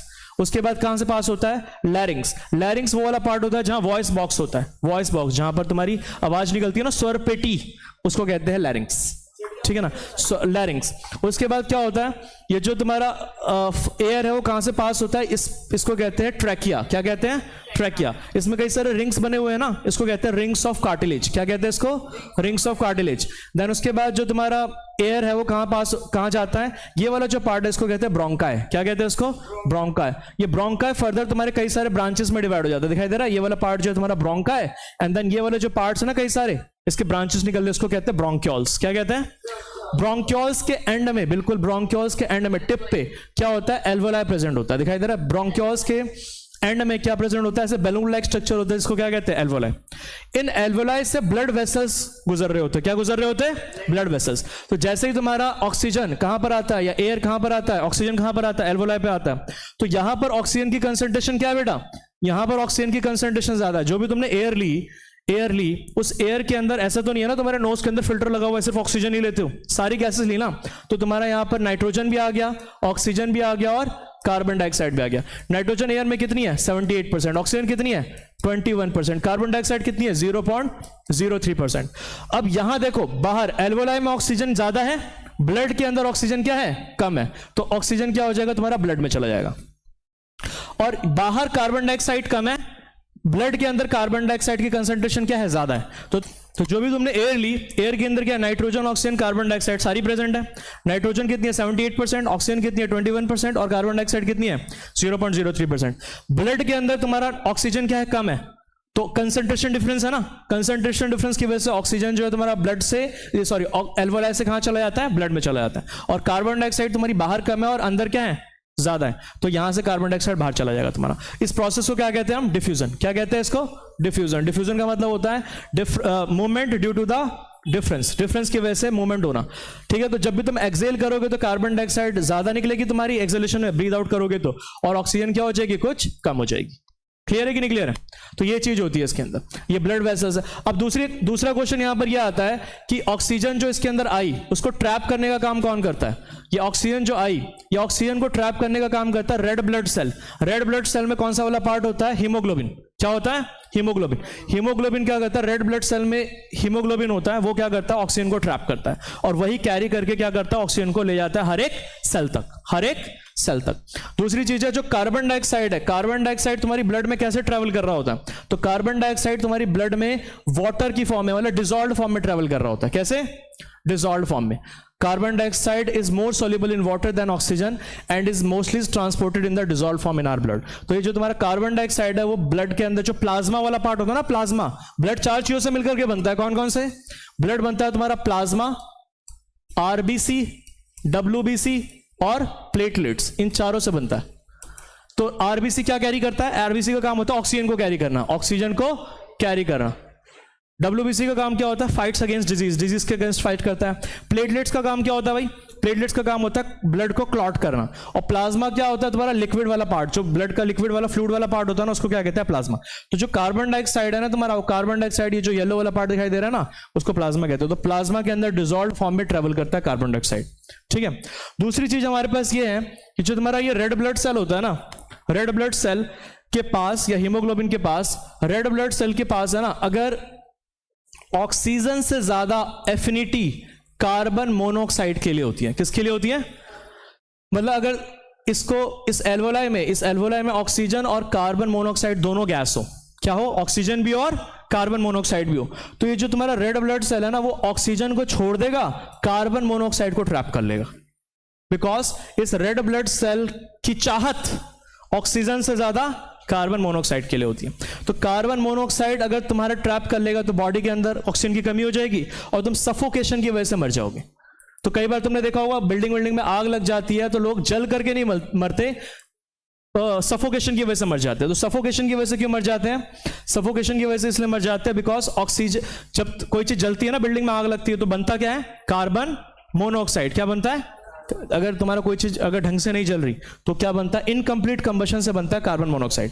तो कार्बन मोनोऑक्साइड तुम्हारी रेड ब्लड से ज्यादा ट्रैप कर लेती है, जिसकी वजह से तुम्हारी बॉडी के अंदर ऑक्सीजन की कमी हो जाती है और तुम सफोकेशन की वजह से मर जाते हो। ये चीज समझ में आई? तो ये चीज होती है इसके अंदर। ये क्लियर है यहां तक? आगे देखो, अब हम सांस लेते कैसे और सांस छोड़ते कैसे। तो इसमें डायफ्राम का रोल होता है। किसका रोल होता है? डायफ्राम। डायफ्राम दिखाई दे रहा है ग्रीन कलर का जो ये पार्ट है, इसको कहते हैं डायफ्राम। अब होता क्या है, जब डायफ्राम जो है ना तुम्हारा, ये जब तुम्हारा इस तरह से होता है, ऐसे फ्लैट होता है, ऐसे फ्लैट होता है, डायफ्राम ऐसे फ्लैट होता है, जैसे फ्लैट हो रहा है, तो एक सक्शन क्रिएट होता है जिसकी वजह से तुम एयर बाहर से अंदर लेते हो। और जब तुम्हारा ये ऐसे फ्लैट से ऐसे होता है, इस तरह से होता है, ये शेप होती है इसकी, फ्लैट है ऐसे होता है ऐसे, तो इस तरफ उस टाइम पे तुम क्या करोगे, यहां पर जो एयर है तुम्हारी वो बॉडी से बाहर जाती है, ठीक है। ये क्वेश्चन भी पूछा गया है, जब तुम ब्रीद इन करते हो, ब्रीद इन, जब तुम सांस लेते हो तो तुम लिफ्ट आर रिब्स, तुम्हारी रिब केज क्या होती है? लिफ्ट होती है। और तुम्हारा फ्लैटन आर डायफ्राम, तुम्हारा डायफ्राम कैसा हो जाता है? फ्लैट हो जाता है। और चेस्ट कैविटी क्या हो जाती है? तुम्हारी बड़ी हो जाती है। एज अ रिजल्ट तुम क्या करते हो? एयर सक करते हो लंग्स के अंदर और तुम्हारा एल्वोलाई क्या हो जाता है? एक्सपैंड हो जाता है। Same during the breathing cycle, ध्यान रखना, जब तुम सांस लेते हो और सांस छोड़ते हो तो तुम्हारी लंग्स के अंदर क्या होता है? एक रेजिडुअल रेजिडुअल मतलब बैकअप में बेसिकली कुछ ऑक्सीजन रहता है, रेजिडुअल ऑक्सीजन रहता है। रेजिडुअल मतलब बैकअप में रहता है कि कुछ टाइम मिल जाए तुम्हें ऑक्सीजन को दोबारा लेने के लिए। समझ में आ रहा है क्या बोल रहा हूं मैं? ब्रीदिंग साइकिल में when air is taken in and let out, जब तुम सांस लेते हो और सांस छोड़ते हो तो उसमें कुछ टाइम गैप होता है ना, तो कुछ the lungs always contain a residual volume of air, कुछ एयर या बैकअप में तुम कह सकते हो बैकअप में हमारे पास ऑक्सीजन रहती है, जिसकी वजह से तुम्हें टाइम मिल जाए दोबारा से नई ऑक्सीजन लेने के लिए, so that there is sufficient time for oxygen to be absorb and for the carbon dioxide to be released. ठीक है, ब्रीदिंग के अंदर रोल ऑफ डायफ्राम हम पढ़ चुके हैं। अब नेक्स्ट हम पढ़ते हैं यहां पर क्या, एक तो ये वाली एक्टिविटी है तुम्हारी बुक की एक्टिविटी है। बुक की एक्टिविटी कौन सी है ये वाली, कि जस्ट हम जब एक्सेल करते हैं, हम क्या करते हैं जब एक्सेल, जब हम सांस छोड़ते हैं तो उसमें कार्बन डाइऑक्साइड होती है। इसका एक टेस्ट है, क्या है टेस्ट, ये तुम्हारे पास है लाइम वाटर। लाइम वाटर क्या होता है, कैल्शियम हाइड्रोक्साइड। क्या होता है, कैल्शियम हाइड्रोक्साइड। इस कैल्शियम हाइड्रोक्साइड में जब तुम फूंक मारते हो, तुम्हारी फूंक से मतलब तुम्हारी जब एक्सेल करते हो तो उसमें निकलता क्या है, कार्बन डाइऑक्साइड। कार्बन डाइऑक्साइड इस कैल्शियम हाइड्रोक्साइड के साथ क्या करेगा, रिएक्ट करेगा, और रिएक्ट करने के बाद क्या बनाएगा, कैल्शियम कार्बोनेट। क्या बनाएगा, कैल्शियम कार्बोनेट, जिसकी वजह से जो तुम्हारा लाइम वाटर है ना वो मिल्की हो जाता है। क्या हो जाता है, मिल्की। लाइम वाटर क्या हो जाता है, मिल्की। तो इससे ये समझ में आ रहा है कि तुम्हारी फूंक के अंदर, तुम्हारे एक्सेलेशन में जब तुम सांस छोड़ते हो तो उसमें क्या निकलता है, कार्बन डाइऑक्साइड। बिकॉज जो ये तुम्हारा कैल्शियम हाइड्रोक्साइड है ना, स्लेक लाइम, ये कार्बन डाइऑक्साइड के साथ रिएक्ट करके क्या हो जाता है, मिल्की हो जाता है। Lime water turns milky in the presence of carbon dioxide. इससे पता चल रहा है तुम्हारी फूंक में क्या है, कार्बन डाइऑक्साइड है। क्लियर है ये चीज? आगे देखो, ये क्वेश्चन है तुम्हारे कुछ पीवाईक्यू के, प्रीवियस ईयर क्वेश्चन के, इसको बाद में करेंगे डिस्कस हम। अब हम स्टार्ट करते हैं ट्रांसपोर्टेशन। अब ट्रांसपोर्टेशन क्या होता है, जितने भी लिविंग ऑर्गेनिजम्स हैं उन सभी की बॉडी में क्या होता है, कोई भी चीज स्टैटिक तो होती नहीं है, एक चीज को दूसरी जगह तक लेकर के जाना है ना, बॉडी के अंदर with in the body move कर रही है ना चीजें, इसी को क्या कहते हैं हम, ट्रांसपोर्टेशन। तो ट्रांसपोर्टेशन के लिए हमारी बॉडी में क्या होना चाहिए, एक ट्रांसपोर्टिंग एजेंट होना चाहिए। क्या होना चाहिए, ट्रांसपोर्टिंग एजेंट, जो क्या करे, चीजों को एक जगह से दूसरी जगह लेकर के जाए। हमारी बॉडी के अंदर जो ट्रांसपोर्टिंग एजेंट है वो क्या है, ब्लड है। क्या है, blood. Most of the organisms के अंदर क्या होता है, ब्लड ही होता है। ठीक है ना, तो ब्लड क्या करता है, किसी भी चीज को मूव कराने का काम करता है विद इन द बॉडी। ठीक है, अब एक बात करें ट्रांसपोर्टेशन। अब ये ब्लड जो है, ये ब्लड को मूव कराने के लिए, अरे ब्लड जो है तुम्हारी बॉडी के अंदर हेयर एंड देयर पूरी बॉडी के अंदर मूव कर रहा है, तो एक ऐसा ऑर्गन चाहिए जो पूरी बॉडी के अंदर ब्लड को क्या करे, पंप करे। क्या करे, पंप। तो पंप करे तो उसके लिए क्या है हमारे पास, हार्ट, एक पंपिंग डिवाइस है। ये क्या है हमारे पास, एक पंपिंग डिवाइस जो क्या करता है, ब्लड को पूरी बॉडी के अंदर क्या करता है, पंप करता है। ठीक है, अब ब्लड का काम क्या क्या होता है, तो देखो ब्लड जो है तुम्हारी बॉडी के अंदर क्या क्या ट्रांसपोर्ट करता है, फूड। अभी देखा था ना, जो हमारा फूड एब्जॉर्ब हो गया था स्मॉल इंटेस्टाइन के अंदर, विलाई ने क्या कर लिया था, उसको एब्जॉर्ब कर लिया था। उसको एब्जॉर्ब करने के बाद उस विलाई ने क्या कर दिया था, उसको ब्लड के पास भेज दिया था। अभी हमने थोड़ी देर पहले रेस्पिरेशन पढ़ा, ब्रीदिंग पढ़ा, लंग्स का फंक्शन पढ़ा था। लंग्स में एल्वोलाई ने क्या करा था, ऑक्सीजन को ट्रैप कर लिया था और ऑक्सीजन को फिर कहां भेज दिया, ब्लड के पास भेज दिया। उसके बाद waste material in our body, जो भी वेस्ट, ये सारी की सारी चीजें हमारी बॉडी के अंदर कैसे ट्रांसपोर्ट, कौन ट्रांसपोर्ट करता है, ब्लड। कौन करता है, ब्लड। तो ब्लड का काम होता है ट्रांसपोर्ट करना। कुछ भी चीज अगर बॉडी के अंदर मूव करानी है तो कौन कराता है, blood. Blood transport food, oxygen and waste material in our bodies. Blood के अंदर चार चीजें होती है, कौन कौन से, ब्लड के अंदर होती है चार चीजें होती है, कौन कौन सी, ब्लड में होता है तुम्हारा plasma, blood consist of plasma, RBC, WBC and platelets. ठीक है ना, ये चार चीजें होती है, इन चार चीजों से मिलकर के बनता है ब्लड। प्लाज्मा जो होता है हमारा लिक्विड पार्ट होता है ब्लड का। रेड ब्लड सेल का काम होता है क्या, ऑक्सीजन को ट्रैप करना। व्हाइट ब्लड सेल का काम क्या होता है, रेड ब्लड सेल के अंदर हीमोग्लोबिन होता है जो ऑक्सीजन को ट्रैप करता है। व्हाइट ब्लड सेल का काम होता है फाइट्स अगेंस्ट डिजीज। कोई भी फॉरेन एजेंट्स तुम्हारी बॉडी में आ जाता है, कोई जर्म्स आ गया, बैक्टीरिया आ गया, वायरस आ गया, उसको किल करने का काम किसका होता है, डब्ल्यूबीसी का। और प्लेटलेट्स का काम क्या होता है, अगर तुम्हारे कट लग गया कुछ और ब्लड निकल रहा है, खून निकल रहा है, तो ब्लड उस जगह को क्या करना, ब्लड को जमाना उस जगह पर, वो किसका काम होता है, प्लेटलेट्स का। ठीक है, तो अगर हम बात करें प्लाज्मा, अब क्या होता है, प्लाज्मा का काम क्या होता है, प्लाज्मा हमारी बॉडी के अंदर फूड, कार्बन डाइऑक्साइड और नाइट्रोजीनियस वेस्ट को डिसॉल्व फॉर्म में ट्रांसपोर्ट करने में हेल्प करता है। प्लाज्मा क्या करता है, carbon dioxide, food and nitrogenous waste. Nitrogenous waste क्या है, नाइट्रोजीनियस वेस्ट जो तुम्हारा यूरिन के थ्रू बॉडी से बाहर निकलता है। ठीक है ना, ये भी यूरिन जो होता है पहले तुम्हारे ब्लड में ही होता है, इसका अब यूरिन को फिल्टर करने का काम कौन करता है, किडनी। किडनी क्या करती है, ब्लड में से यूरिन को निकाल देती है। यूरिन एक तरह का क्या है हमारे पास, नाइट्रोजीनियस वेस्ट है। ठीक है, तो ये सारी की सारी चीजें, carbon dioxide, food and nitrogenous waste हमारी बॉडी में किसकी फॉर्म में ट्रेवल करती है, प्लाज्मा की फॉर्म। ठीक है, उसके बाद ऑक्सीजन कौन कैरी करता है, red blood cell. Red blood cell के अंदर हीमोग्लोबिन होता है, वो क्या कैरी करता है? ऑक्सीजन। और बाकी other substance like salts and also transported by the blood. Salts हो गए, हार्मोन्स हो गई, ये सारी चीजें कौन ट्रांसपोर्ट कराता है? ब्लड। तो ब्लड का मेन काम होता है बॉडी के अंदर किसी भी चीज को एक जगह से दूसरी जगह तक मूव करना। कोई दिक्कत तो नहीं? ठीक है, आगे देखो। अगर हम बात करें ब्लड को पूरी बॉडी के अंदर पंप करने का काम किसका है? हार्ट का। किसका है? हार्ट का। हार्ट क्या करता है? हार्ट एक मस्कुलर ऑर्गन होता है जो कितना बड़ा होता है तुम्हारा? फीस्ट जितना। जितनी बड़ी तुम्हारी ये मुट्ठी है ना, उतना ही बड़ा तुम्हारा क्या होता है? हार्ट का साइज होता है। ठीक है, अब ऑक्सीजन और कार्बन डाइऑक्साइड दोनों को ही ट्रांसपोर्ट करना है हमारी बॉडी। अच्छा, हमारी बॉडी के अंदर जो ब्लड होते हैं ना, दो तरह के होते हैं। एक होता है ऑक्सीजन रिच ब्लड, जिसमें ऑक्सीजन ज्यादा होता है, और एक होता है कार्बन डाइऑक्साइड रिच ब्लड। क्या होता है? कार्बन डाइऑक्साइड रिच ब्लड, तो जिसमें कार्बन डाइऑक्साइड प्रेजेंट होता है। ठीक है ना? तो हमारी बॉडी के अंदर ऑक्सीजन रिच ब्लड को और कार्बन डाइऑक्साइड रिच ब्लड को अलग करने का काम कौन करता है? हार्ट। हार्ट में तुम ये वाला पार्ट देख रहे हो, ये बीच वाला पार्ट, इसको कहते हैं सेप्टम। क्या कहते हैं? सेप्टम। इसके इधर वाले पार्ट में क्या होता है? राइट वाले पार्ट में क्या होता है? कार्बन डाइऑक्साइड रिच ब्लड होता है। क्या होता है? Carbon dioxide rich blood. और इधर वाले पार्ट में क्या होता है? लेफ्ट वाले पार्ट में क्या होता है? ऑक्सीजन रिच ब्लड होता है। क्या होता है? Oxygen rich blood. तो ऑक्सीजन और कार्बन दोनों ब्लड को, oxygen rich blood, oxygenated blood और डीऑक्सीजनेटेड ब्लड को सेपरेट करने का काम कौन करता है? सेप्टम। बीच में क्या होता है? तुम्हारा एक बैरियर है जो कि क्या करता है? अलग अलग इसको करता है। देखो इस तरफ जो है तुम्हारा ब्लू वाला पोर्शन में जो दिखाई दे रहा है वो कैसा ब्लड है? Carbon dioxide rich blood. और इस तरफ क्या है हमारे पास? Oxygen rich blood. क्या है हमारे पास? Oxygen rich blood. क्लियर है यहां तक? ठीक है, अब देखो एक बार में समझ जाओ, ध्यान से समझ लेना। ठीक है, अब होता क्या है इसकी वर्किंग समझ लो, इससे बहुत अच्छे समझ में आ जाएगा। तुम्हारी बॉडी से जो ब्लड निकलता है, बॉडी में क्या हुआ? बॉडी के सेल्स में क्या हुआ? ध्यान से सुना। बॉडी के सेल्स में क्या हुआ? बॉडी के सेल्स में क्या हुआ? रिएक्शन हुई, रेस्पिरेशन वाली। कौन सी? रेस्पिरेशन वाली। C6H12O6 किसके साथ रिएक्ट करता है? ऑक्सीजन के साथ रिएक्ट करके बनाता है क्या? कार्बन डाइऑक्साइड, वाटर और एनर्जी बनाता है। क्या बनाता है? एनर्जी। तो ये एनर्जी तो तुम्हारी बॉडी के अंदर स्टोर हो जाती है इन the form of ATP. ATP की फॉर्म में क्या हो जाती है? ये स्टोर हो जाती है। अब हमारी बॉडी के लिए जो ये कार्बन डाइऑक्साइड बनाना, ये वेस्ट है। क्या ये?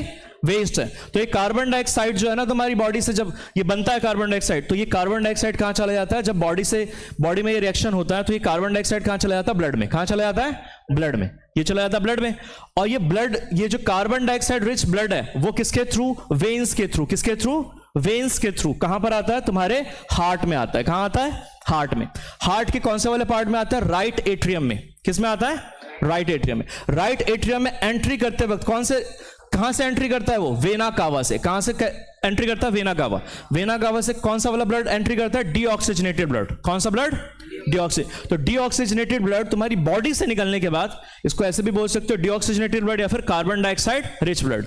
तो कार्बन डाइऑक्साइड रिच ब्लड या फिर डीऑक्सीजनेटेड ब्लड तुम्हारी बॉडी से निकलने के बाद वेन्स, और वेन्स से ट्रेवल करता हुआ हार्ट में एंटर करता है थ्रू वीना कावा। यहां पर ओपनिंग होती है जहां से वो एंट्री करता है, उसको क्या कहते हैं? वीना कावा।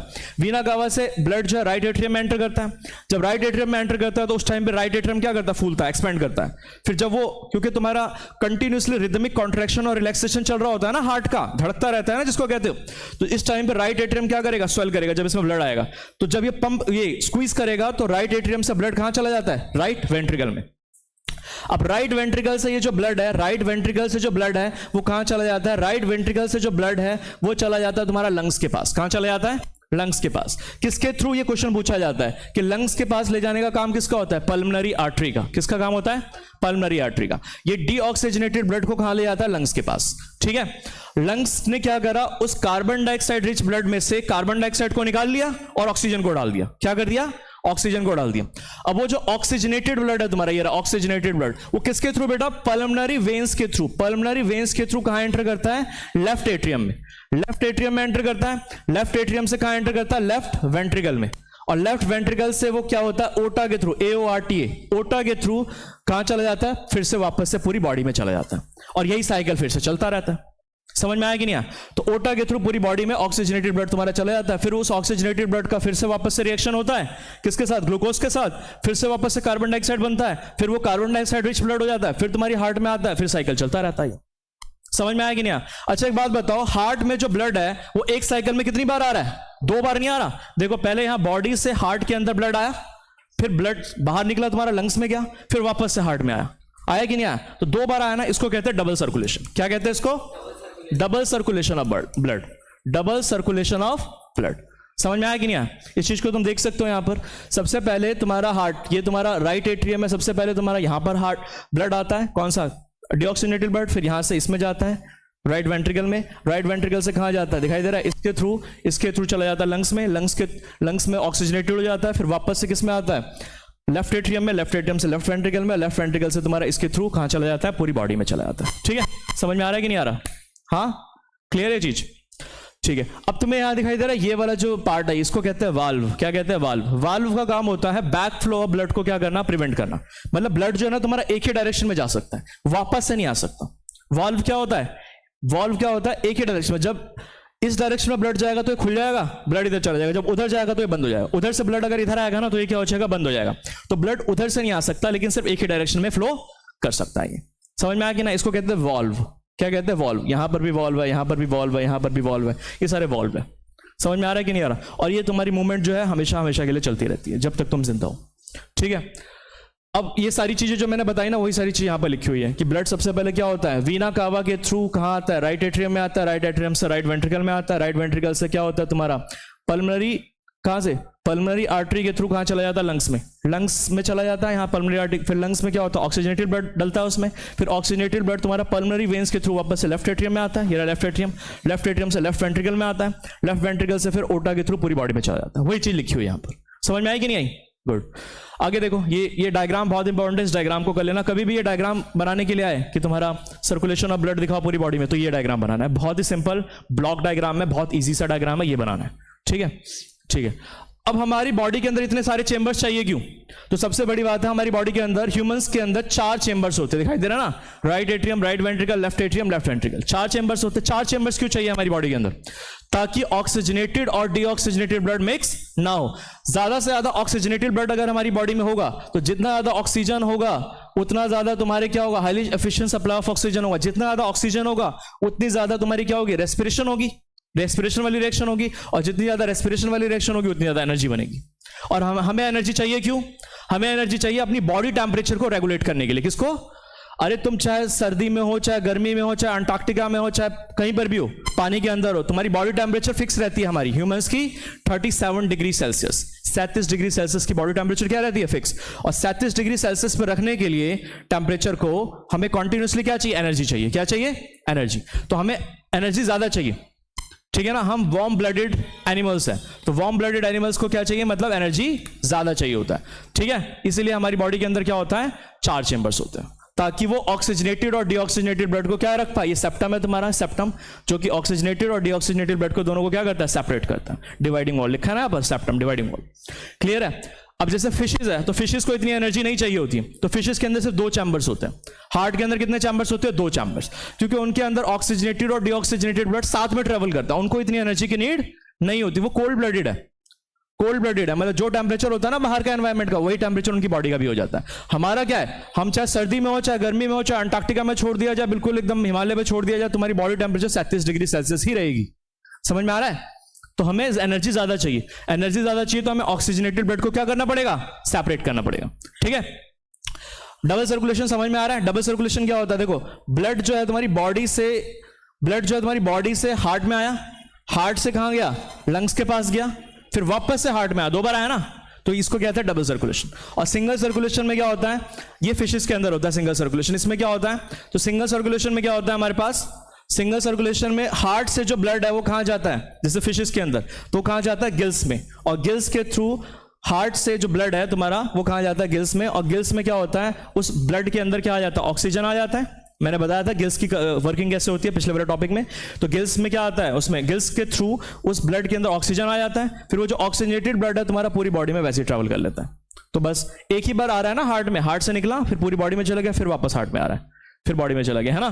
तो पूरे एक साइकिल में एक ही बार आ रहा है ना हार्ट में ब्लड, इसको कहते हैं single circulation. Single circulation in fishes, the complete cycle of blood passes through the heart only once, so it is called single circulation. Double circulation किसमें होता है? मैमल्स में और बर्ड्स में होता है। सिर्फ किसमें होता है? बर्ड्स में और मैमल्स में। मैमल्स में मतलब हम ह्यूमन बींग्स आ जाते हैं और एनिमल्स आ जाते हैं, कैट, डॉग, काउ, ये सारे मैमल्स में आ जाते हैं। ब्लड सर्कुलेशन जैसे यहां दिखाई दे रहा है, हार्ट है, हार्ट से जो ब्लड है वो कहां जाता है? गिल्स में जाता है। गिल्स में उस ब्लड में ऑक्सीजन डलता है और फिर वो ब्लड जो है तुम्हारी पूरी बॉडी में चला जाता है। ठीक है कि नहीं? देख भी सकते हो यहाँ पर, देखो ये रहा हार्ट है इसका छोटा सा, मछली का छोटा सा हार्ट है ये। हार्ट क्या कर रहा है? ब्लड को पंप कर रहा है। तो यहाँ से ब्लड जो है वो गया गिल्स में, गिल्स में क्या डल गया? उसमें ऑक्सीजन डल गया, और ऑक्सीजन डलने के बाद वो जो ब्लड है तुम्हारा वो पूरी बॉडी में चला गया। तो एक ही बार आया ना, एक साइकिल में एक ही बार जा रहा है ना पूरा ब्लड, तो इसको क्या कहते हैं हम? Single circulation. क्लियर है कि नहीं क्लियर है? अब हम बात करते हैं हमारी बॉडी के अंदर कितने तरह के ब्लड वेसल्स होते हैं। तो ब्लड वेसल्स हमारी बॉडी में कितने तरह के होते हैं? 3। कितने तरीके के होते हैं? 3। कौन कौन से? Arteries, veins and blood capillaries. कितने होते हैं? Arteries, veins and blood capillaries. Arteries क्या होता है? तो आर्टरीज जो होते हैं उसका काम होता है, हमारी बॉडी में 2 तरह के ब्लड होते हैं ना, मैंने बताया, एक ऑक्सीजनेटेड ब्लड और एक डीऑक्सीजनेटेड ब्लड। तो ऑक्सीजनेटेड ब्लड को कैरी करने का काम किसका होता है? आर्टरीज का। इसमें एक्सेप्शन पूछा जाता है, आर्टरीज क्या करता है? ऑक्सीजनेटेड ब्लड को कैरी करता है, accept pulmonary artery. Pulmonary artery कौन सा क्या कैरी करता है? Deoxygenated blood. पल्मोनरी आर्टरी कहां? ये रहा बेटा, देखो यहां से जो तुम्हारा ब्लड निकल रहा है, ये कहां से? यहां से, जो पल्मोनरी आर्टरी दिखाई दे रहा है तुम्हें यहां पर, तो यहां से जो ब्लड निकल रहा है तुम्हारा, ये कौन सा ब्लड है? डीऑक्सीजनेटेड ब्लड है ना, जो लंग्स के पास जा रहा है। ये कैसा ब्लड है? Deoxygenated blood. इसको लंग्स के पास ले जाने का काम कौन कर रहा है? Pulmonary artery. कौन कर रहा है? Pulmonary artery. इस पल्मोनरी आर्टरी में कौन सा ब्लड है? डीऑक्सीजनेटेड ब्लड है। वैसे तो आर्टरीज क्या करता है? ऑक्सीजनेटेड ब्लड को कैरी करता है, एक्सेप्ट दिस। ठीक है। सिमिलरली जो लंग्स से ब्लड आया वो किसके थ्रू हार्ट में आ रहा है? पल्मोनरी वेन्स के थ्रू। पल्मोनरी वेन्स क्या कैरी करता है तुम्हारा? पल्मोनरी वेन्स करता है कैरी डीऑक्सीजनेटेड ब्लड। लेकिन यहां पर कैसा ब्लड है? वो ऑक्सीजनेटेड ब्लड। जो लंग्स से जो ब्लड आ रहा है वो कैसा ब्लड है? Oxygenated blood. तो पल्मोनरी वेन्स क्या है? इसमें एक्सेप्शन है। क्लियर है यहां तक? देखो, तो involve in carry deoxygenated blood accept pulmonary veins. ठीक है। तो वेन्स क्या होते हैं? जो डीऑक्सीजनेटेड ब्लड को कैरी करते हैं। एक्सेप्शन क्या है? Pulmonary veins. ये पूछा जाता है कई बार exam. Located deep within the body. Deep मतलब तुम्हारे मसल्स के स्किन के अंदर होता है, दिखाई नहीं देगा। जो तुम्हें दिखाई देती है ना नसें तुम्हारी, वो सारी की सारी वेन्स होती हैं। ठीक है ना। Peripherally located closer to the skin. Skin के पास होती है, वेन्स होती है। इसका काम होता है हार्ट से ब्लड को दूर लेकर के जाना। हार्ट से जो ब्लड निकलता है ना, वो किसके थ्रू पूरी बॉडी में फैलता है? आर्टरीज के थ्रू। और पूरी बॉडी से जो ब्लड हार्ट की तरफ आता है वो किसके थ्रू आता है? वेन्स के थ्रू। तो इसका काम होता है carry blood towards the heart, heart की तरफ लेकर के आना, from the various parts of the body. अब ब्लड जो हार्ट से निकलेगा वहां पर प्रेशर क्या होगा? ज्यादा, क्योंकि बिल्कुल ही एकदम हार्ट से जो ब्लड निकला, हार्ट ने क्या करा? ब्लड को पंप करा, तो वहां पर प्रेशर क्या होगा? ज्यादा। High pressure as the blood flows by the pumping pressure of the heart. और जब पूरी बॉडी से ब्लड हार्ट की तरफ आता है तो प्रेशर क्या होता है? कम, लो प्रेशर होता है। इसमें वॉल्व एब्सेंट होते हैं। वॉल्व का काम क्या होता है? डायरेक्शन को मेंटेन रखना, एक ही डायरेक्शन को मेंटेन रखना। एक बात बताओ, आर्टरीज क्या कर रहा है? ब्लड को हार्ट से पूरी बॉडी में लेकर के जा रहा है, अलग अलग डायरेक्शन में लेकर के जा रहा है। तो क्या एक ही डायरेक्शन में जा रही है ब्लड? नहीं ना। तो यहां पर वॉल्व की जरूरत नहीं है। लेकिन एक बात बताओ, वेन्स का काम क्या है? वेन्स का काम है पूरी बॉडी से ब्लड को हार्ट की तरफ लेकर के जाना, एक ही डायरेक्शन में लेकर के जाना। तो एक ही डायरेक्शन में ब्लड को कौन लेकर के जाएगा? वेन्स। और वेन्स के अंदर क्या प्रेजेंट होता है? इसलिए वॉल्व। वॉल्व का काम क्या होता है? एक ही डायरेक्शन में ब्लड को लेकर के जाना। ठीक है, समझ में आया तक? ठीक है, यहां तक समझ में आ गया आर्टरीज एंड वेन्स क्या होता है। ठीक है ना। अब आर्टरीज और वेन्स के अलावा एक थर्ड तरह की भी ब्लड वेसल्स होते हैं, जिसको क्या कहते हैं? Blood capillaries. ये आर्टरीज और वेन्स ये और छोटे छोटे फाइन ब्लड वेसल्स में कन्वर्ट होते हैं, मतलब डिवाइड होते जाते हैं, जिसको क्या कहते हैं? Blood capillary. जो तुम्हें यहां दिखाई दे रहा है ये आर्टरीज और वेन्स है तुम्हारे। जो ये आर्टरीज है छोटे छोटे ब्लड वेसल्स में कन्वर्ट हो रहे हैं ना, इसी को क्या कहते हैं? Blood capillaries. ब्लड कैपिलरीज क्या कहते हैं इनको? ब्लड। ये जो आर्टरीज है या वेन्स है वो क्या करते हैं? छोटे छोटे और ब्लड वेसल्स में डिवाइड, बहुत ही फाइन ब्लड वेसल, बहुत ही पतले ब्लड वेसल्स होते हैं, उनको क्या कहते हैं? Blood capillaries. ठीक है ना। ब्लड कैपिलरीज का काम क्या होता है? ब्लड कैपिलरीज हर एक सेल या टिश्यू तक तुम्हारे ब्लड को पहुंचाने का काम करते हैं। ये आर्टरीज वगैरह तो बहुत मोटे मोटे होते हैं ना, आर्टरीज और वेन्स बड़े बड़े मोटे मोटे होते हैं। इसका काम क्या होता है? आर्टरीज और ये जो ब्लड कैपिलरीज है ये ब्लड को हर एक सेल तक या टिश्यू तक पहुंचाने का काम करता है। ठीक है, क्लियर है यहां तक? चलो आगे देखो नेक्स्ट। अब हम बात करते हैं मेंटेनेंस बाय प्लेटलेट्स। प्लेटलेट्स का काम क्या होता है? तो मैंने बताया था, अगर कहीं तुम्हारी बॉडी में कट लग जाए तो खून निकलता रहेगा, तो खून को रोकना भी है ना, तो खून को रोकने का काम करता है प्लेटलेट्स। प्लेटलेट्स क्या करता है? उस जगह पर जहां कट लगा है वहां पर ब्लड को क्या कर देता है? जमा देता है। उसको क्या कहते हैं? Clot the blood. ब्लड को क्या करता है? क्लॉट कर देता है। Clot the blood at this point of injury.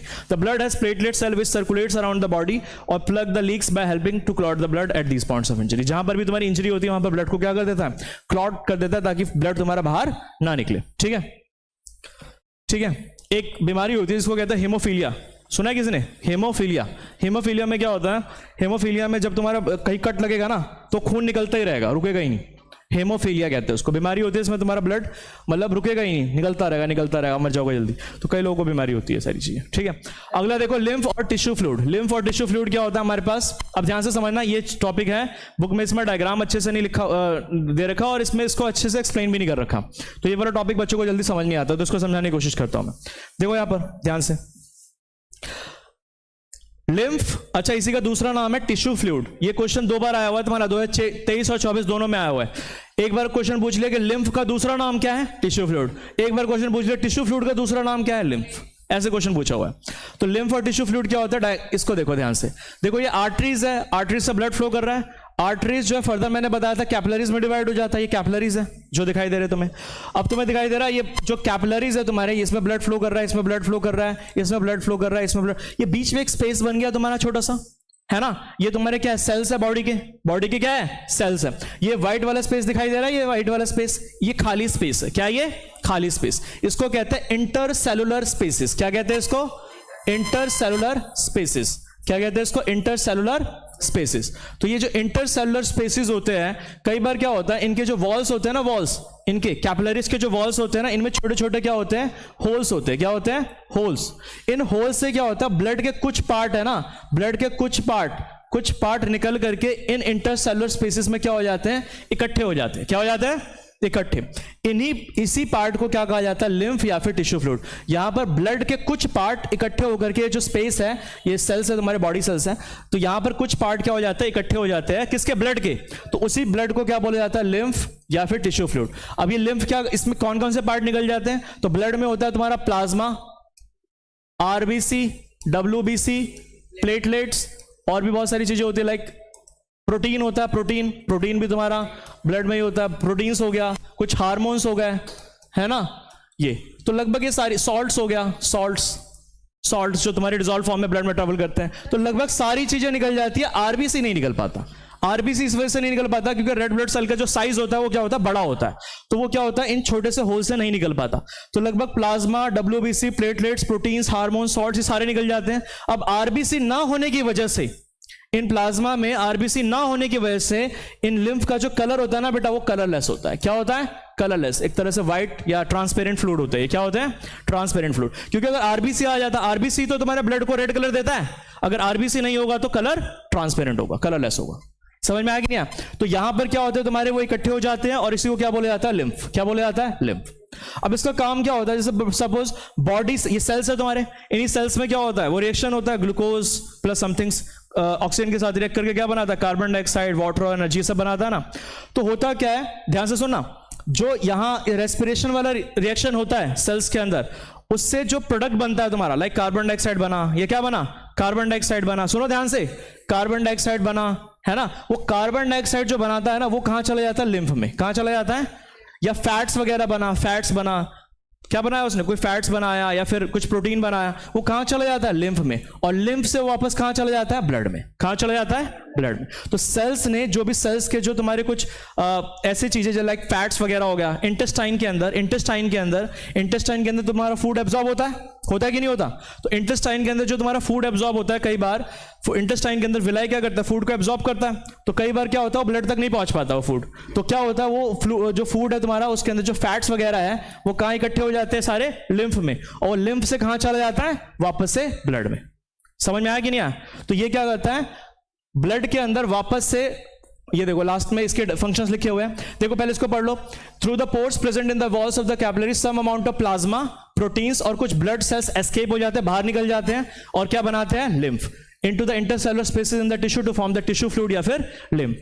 अब it is similar to the plasma of blood, blood के प्लाज्मा जैसा होता है ये, ठीक है ना। इसमें क्या क्या चीजें होती है, प्रोटीन्स, प्लाज्मा और कुछ ब्लड सेल्स भी होते हैं। आरबीसी एब्सेंट होता है, क्या एब्सेंट होता है, RBC, red blood cell, but colourless होते हो और इनके अंदर लेस प्रोटीन होता है। ऑब्वियसली बात है, ब्लड से तो कम ही होगा, इसमें कुछ चीजें निकल गई। लिम्फ्स क्या करते हैं, लिम्फ्स ड्रेन्स। अच्छा ये पूरा का पूरा, अगर इसमें से मैं ये सारी चीजें हटा दो, ये व्हाइट वाला सिस्टम जो दिखाई दे रहा है तुम्हारा, व्हाइट, जहां जहां लिम्फ प्रेजेंट है, वो क्या बनाता है, पूरा मिल करके एक सिस्टम बनाता है जिसको कहते हैं लिम्फेटिक सिस्टम। क्या कहते हैं, लिम्फेटिक सिस्टम। अगर मैं यहां से सारी चीजें हटा दूं, सिर्फ लिम्फ रहने दूं, तो क्या बनाएगा, वो एक सिस्टम बनाएगा, this is called as lymphatic system. ठीक है। Which joins to form a large vessel that finally open into the large veins. मतलब ये सारे मिलकर के वापस क्या बना लेते हैं, देखो दिखाई दे रहा है ना, ये सारे मिलकर के वापस से क्या बना दिया, वेन्स में इकट्ठे हो गए। कहां इकट्ठे हो गए, वेन्स में। ये आर्टरीज जो है तुम्हारे किस में डिवाइड हो गई, कैपिलरीज में। दिखाई दे रहा है ना यहाँ पर, आर्टरीज किस में डिवाइड हो गई, कैपिलरीज में। इस कैपिलरीज के बीच में जो स्पेस है उसी को इंटरसेलुलर स्पेसेस में लिम्फ इकट्ठे हो जाते हैं। फिर ये लिम्फ वापस से इकट्ठे होकर के कहां पहुंचा देते हैं, ब्लड को, वेन्स में। वो जो भी उसके अंदर है ना वो सारा इकट्ठा होकर के कहां पर पहुंचा देते हैं, वेन्स। मतलब किस में इकट्ठे हो जाते हैं, वापस से वेन्स में। ठीक है, इसका मेन फंक्शन ध्यान रख लो, lymphs carry digested and absorb fat. ये क्या करता है, डाइजेस्टेड और एब्जॉर्ब फैट, जो डाइजेस्ट हो गया था ना तुम्हारा स्मॉल इंटेस्टाइन में, उसको कैरी करता है फ्रॉम द इंटेस्टाइन, और उसको क्या करता है, drains access fluid from extra cellular spaces. वापस से जो अगर इसके अंदर कुछ एक्स्ट्रा फ्लूइड है, इसके अंदर कुछ एक्स्ट्रा फ्लूइड आ रहा है, वापस से उसको ब्लड में पहुंचाने का काम करता है कौन, lymph, back into the blood. समझ में आ रहा है कि नहीं आ रहा? तो ये इसका काम होता है लिम्फ का। तो इसमें जो इंपॉर्टेंट है, अगर मैं तुमसे बोलूं इंपॉर्टेंट क्या है इसके अंदर, तो एक तो याद कर लेना कि लिम्फ और टिश्यू फ्लूइड क्या होता है, दोनों के नाम याद कर लेना, और इसका ये लास्ट वाला पॉइंट याद कर लेना, फंक्शन। और दूसरा एक याद कर सकते हो कि कलरलेस होता है, इसमें लेस प्रोटीन होता है, बस काफी है ये। ठीक है, ठीक है, कलरलेस होता है, और इसका फंक्शन याद कर लो, इसके नाम याद कर लो, काफी है। ठीक है, इतना डिटेल में तुम्हारे बुक में नहीं दे रखा, बहुत ही मतलब डायग्राम वगैरह नहीं दे रखा, तो समझ नहीं आता बच्चों को। ये समझ में आया तुम्हें यहाँ पर? ठीक है, नेक्स्ट देखो। उसके बाद हमारा आता है ट्रांसपोर्टेशन इन प्लांट्स। तो प्लांट्स के अंदर ट्रांसपोर्टेशन करने का काम दो ट्यूब्स मिलकर के करते हैं। एक का नाम होता है जाइलम, जाइलम का काम होता है वाटर कैरिंग ट्यूब होता है जिसका नाम होता है जाइलम, जिसका काम होता है रूट्स से पानी को कहां पहुंचाना, ऊपर की डायरेक्शन में लेकर के जाना। और दूसरा होता है तुम्हारा क्या, फ्लोएम। फ्लोएम का काम क्या होता है, लीफ ने जो भी फूड प्रिपेयर किया, food made by the leaf, उसको क्या करना, ऊपर और नीचे मतलब हर डायरेक्शन में फूड को पहुंचाना। वो किसका काम होता है, एक ट्यूब का, जिसका नाम होता है फ्लोएम। ठीक है, यहां तक। आगे देखो, जाइलम जो होता है वो क्या करता है, देखो नीचे से पानी, रूट से पानी को क्या कर रहा है, एब्जॉर्ब कर रहा है, और उसको कहां पहुंचा रहा है, ऊपर की डायरेक्शन में। एक तो ये ध्यान रखना कि जाइलम जो है ना, हमेशा पानी को नीचे से ऊपर के डायरेक्शन में लेकर के जाता है, रूट्स से ऊपर के डायरेक्शन में लेकर के जाता है। क्लियर है यहां तक? ठीक है, देख भी रहे हो तुम यहाँ से, पानी यहाँ रूट से एब्जॉर्ब हो रहा है और ऊपर की तरफ जा रहा है, दिखाई दे रहा है। ये जाइलम ट्यूब है तुम्हारा, ये जाइलम ट्यूब है, जाइलम वेसल कहते हैं इसको। तो जाइलम वेसल के अंदर पानी के पार्टिकल्स, वाटर के पार्टिकल्स कहाँ जा रहे हैं, ऊपर के डायरेक्शन में जा रहे हैं, ऊपर के डायरेक्शन में जा रहे हैं ना। अब मेरा एक क्वेश्चन यहाँ पर यह आता है कि इतने लंबे लंबे ट्री होते हैं, इतने बड़े बड़े पेड़ होते हैं, पानी अपने आप ऊपर कैसे जा रहा है भाई? पंप लगा हुआ है क्या इसके अंदर? इसके अंदर कोई पंप लगा हुआ है जो पानी अपने ऊपर जा रहा है? तो इसके दो आंसर्स है।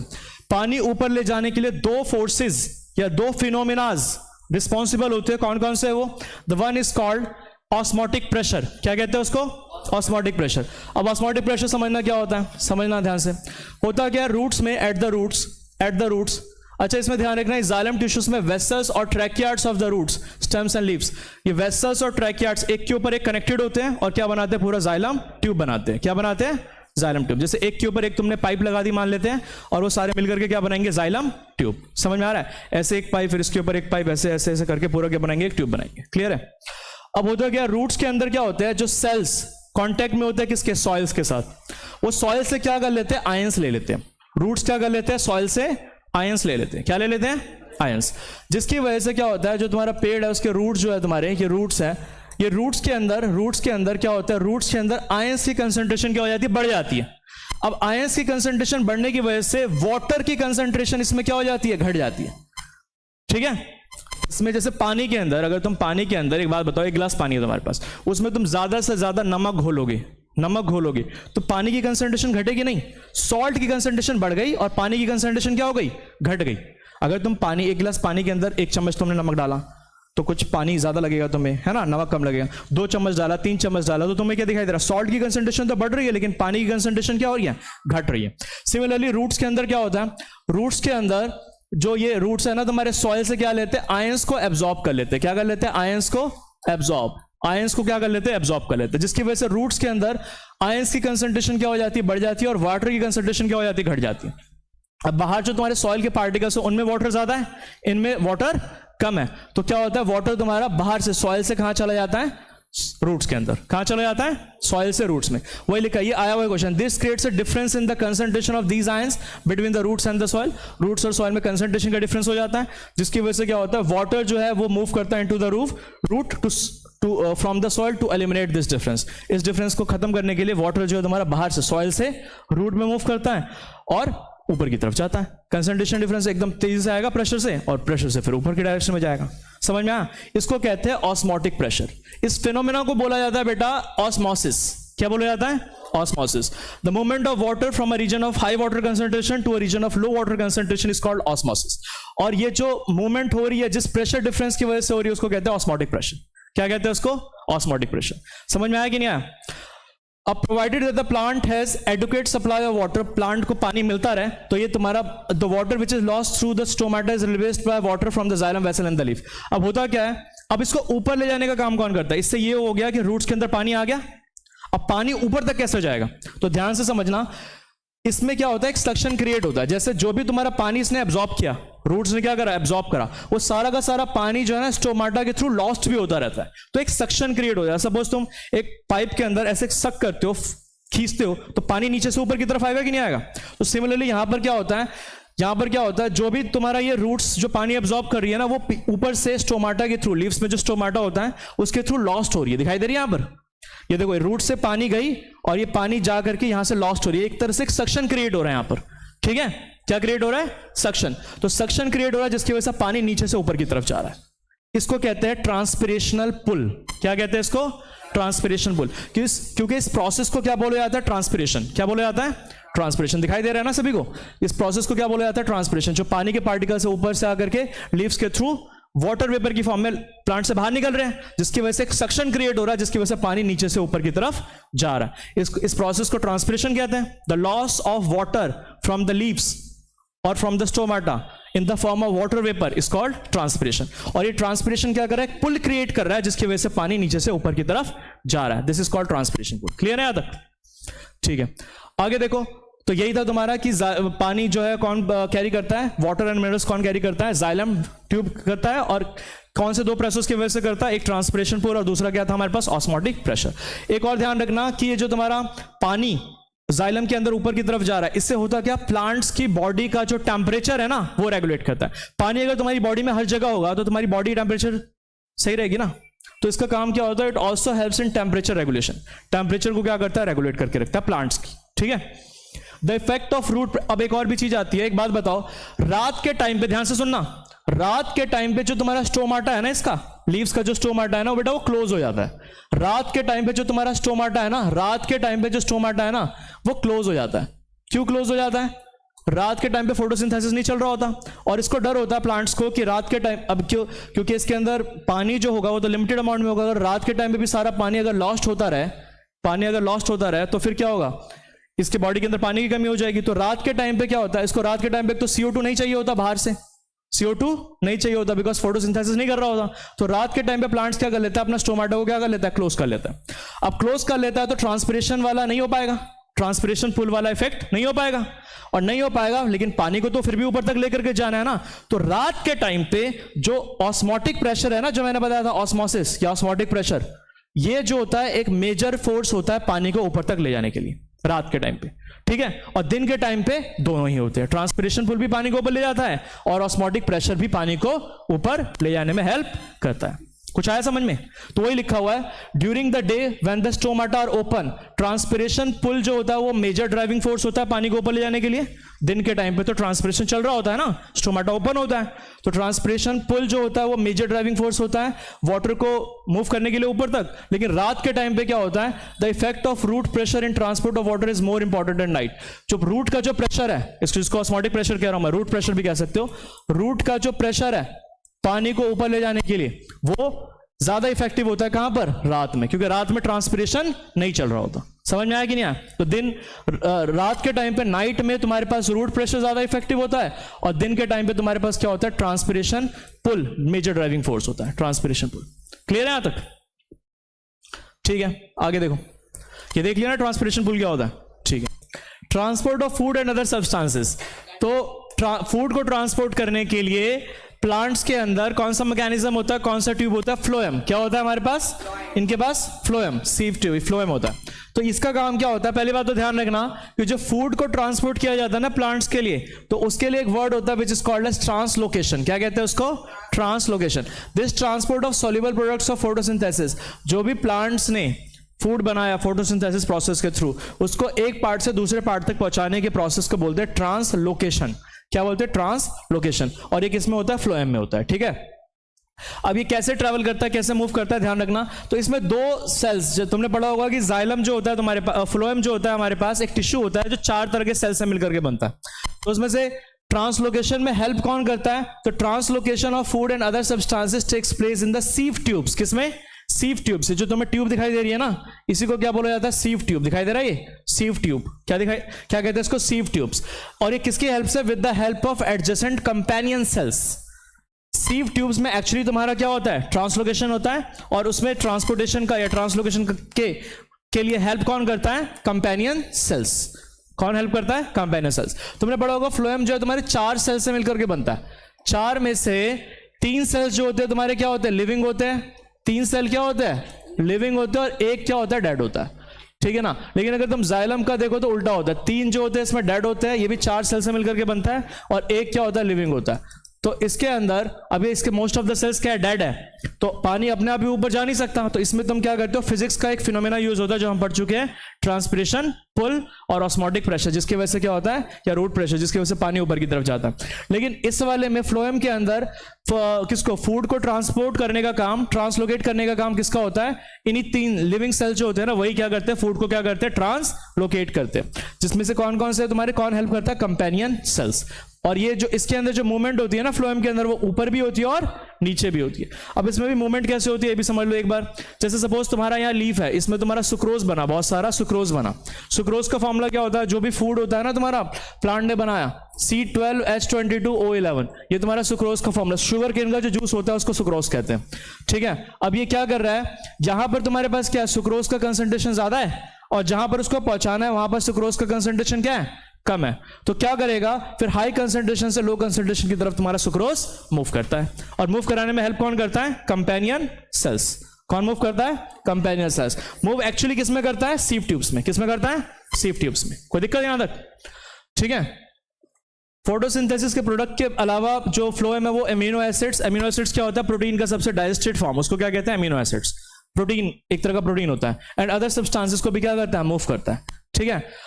ये भी ध्यान रखना कि ये जो सब्सटेंसेस है are specially delivered to storage organs of roots. कहां पर ये ट्रांसफर होते हैं? जो तुम्हारे फूड है, जो फोटोसिंथेसिस के थ्रू जो प्लांट्स ने, लीफ ने फूड बनाया, वो कहां पर जाकर के ट्रांसपोर्ट होते हैं? जहां पर वो फूड स्टोर हो पाए। तो स्टोर कहां पर होते हैं? रूट्स में होते हैं, फ्रूट्स में होते हैं, सीड्स में होते हैं, जो ग्रो कर रहा है, बहुत ज्यादा डेवलप कर रहा है, seeds and to the growing organs. इन सब जगह पर जाकर के तुम्हारे ये फूड जो है वो क्या होते हैं? स्टोर होते हैं। या इन सब जगहों पर तुम कह सकते हो कि फूड जो है तुम्हारे वो ज्यादा अमाउंट में जाते हैं बाकी पार्ट्स के कंपैरिजन में। समझ में आया कि नहीं आया? ठीक है, आगे देखो। अब यहां पर देखो, materials like sucrose is transferred into phloem. Phloem में ट्रांसफर होता है तुम्हारा सुक्रोज, किसकी हेल्प से? Using energy from ATP. ATP क्या होती है? एडिनोसिन ट्राइफॉस्फेट, है ना। तो जो भी प्लांट्स के अंदर एनर्जी है ना, उसी की हेल्प से क्या होता है? वो ट्रांसफर होता है। ठीक है। ठीक है। एक बात ये भी ध्यान रखना कि जहां पर फूड की जरूरत ज्यादा है, this allows the phloem to move material according to the plants needs. जैसे अगर फॉर एग्जांपल स्प्रिंग में बात करें, स्प्रिंग जो तुम्हारी जिसमें फूल वगैरह खिलते हैं, तो स्प्रिंग में शुगर जो स्टोर्ड होता है रूट में, कहाँ? रूट में जो स्टोर होता है वो शुगर कहाँ पहुंच जाता है? या स्टेम में जो स्टोर होता है वो कहाँ ट्रांसपोर्ट हो जाता है? बर्ड्स में। बर्ड्स जिसको एनर्जी चाहिए होती है, which need energy to grow. Energy चाहिए होती है। अरे बर्ड्स क्या होती है? कलियां। तो स्प्रिंग के टाइम पे कलियां खिलती है ना, तो उस टाइम पे क्या चाहिए? उनको ज्यादा एनर्जी चाहिए। तो जो भी फूड कहां स्टोर होता है, रूट्स में या स्टेम्स में, वो कहां पहुंच जाता है? बर्ड्स के पास, बिकॉज बर्ड्स को एनर्जी की रिक्वायरमेंट ज्यादा होती है, तो वहां पर ट्रांसफर हो जाता है। मतलब नीड के हिसाब से जो प्लांट है ना, फूड को क्या करता है? ट्रांसलोकेट करता है। जहां पर ज्यादा नीड है वहां पर वो ट्रांसफर कर देगा उसको। क्लियर है यहां पर? ठीक है। तो फ्लोएम के अंदर जो फूड है तुम्हारा नीचे और ऊपर दोनों तरफ जाता है, दोनों डायरेक्शन में जाता है, ध्यान रखना इसको।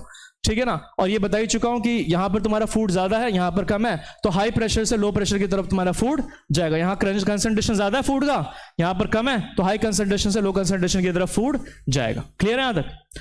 वही चीजें लिखी हुई यहां पर। ठीक है। नेक्स्ट देखो, ये कुछ क्वेश्चंस है, देख सकते हो इसको करेंगे बाद में। ठीक है, ये सारे क्वेश्चंस है। अब अगला टॉपिक पढ़ते हैं, लास्ट टॉपिक है तुम्हारा लाइफ प्रोसेस का चौथा एंड इंपॉर्टेंट पार्ट या प्रोसेस। मतलब किसी भी इंसान को जिंदा रहने के लिए हमने पढ़ लिया न्यूट्रिशन चाहिए, खाना चाहिए, मतलब खाना इनटेक करोगे, इनटेक ऑफ न्यूट्रिएंट्स, और तुम्हारी बॉडी क्या करती है, उस न्यूट्रिएंट्स को यूटिलाइज करती है एनर्जी को जनरेट करने में। रेस्पिरेशन का मतलब होता है जो भी तुमने खाना खाया वो ऑक्सीजन की हेल्प, ऑक्सीजन के साथ रिएक्ट करके क्या बनाती है, एनर्जी बनाती है।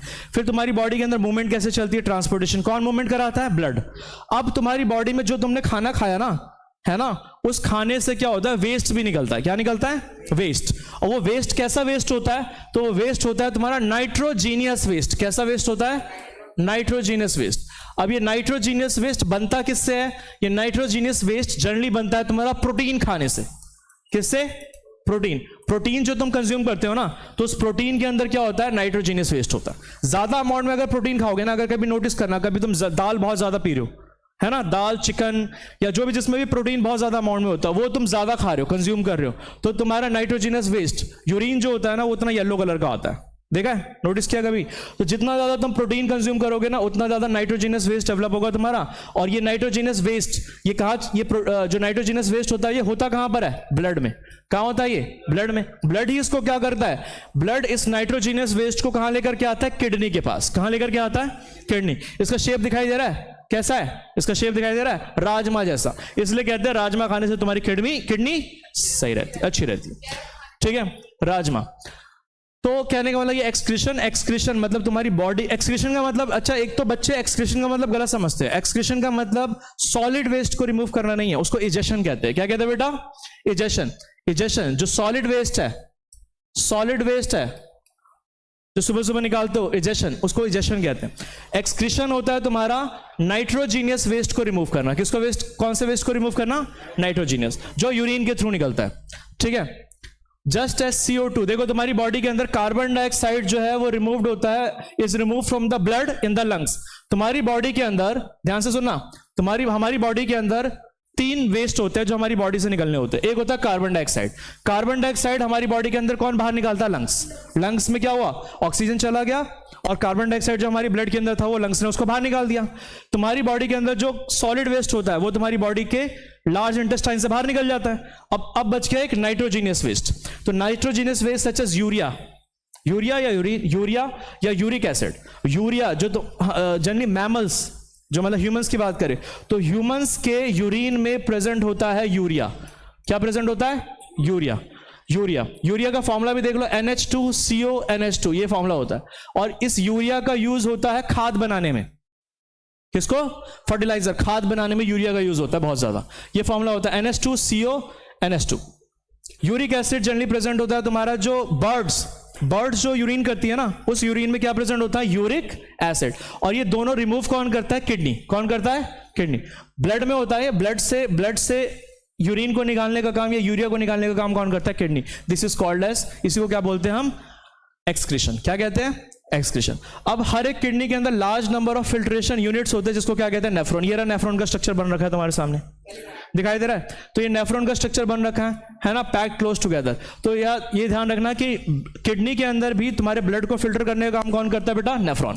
क्या, नेफ्रॉन। किडनी के अंदर ऐसे बहुत सारे नेफ्रॉन, मतलब बहुत सारे ऐसे स्ट्रक्चर होते हैं, फिल्ट्रेशन यूनिट, जिसको क्या कहते हैं हम, नेफ्रॉन।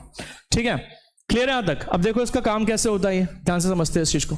ठीक है, अब इसको मैं एक बार में समझा देता हूँ डायग्राम से। कोई अच्छा सा डायग्राम ये वाला ले लेते हैं। ठीक है, तो इस डायग्राम से मैं समझाने की कोशिश करता हूँ, ध्यान से समझना।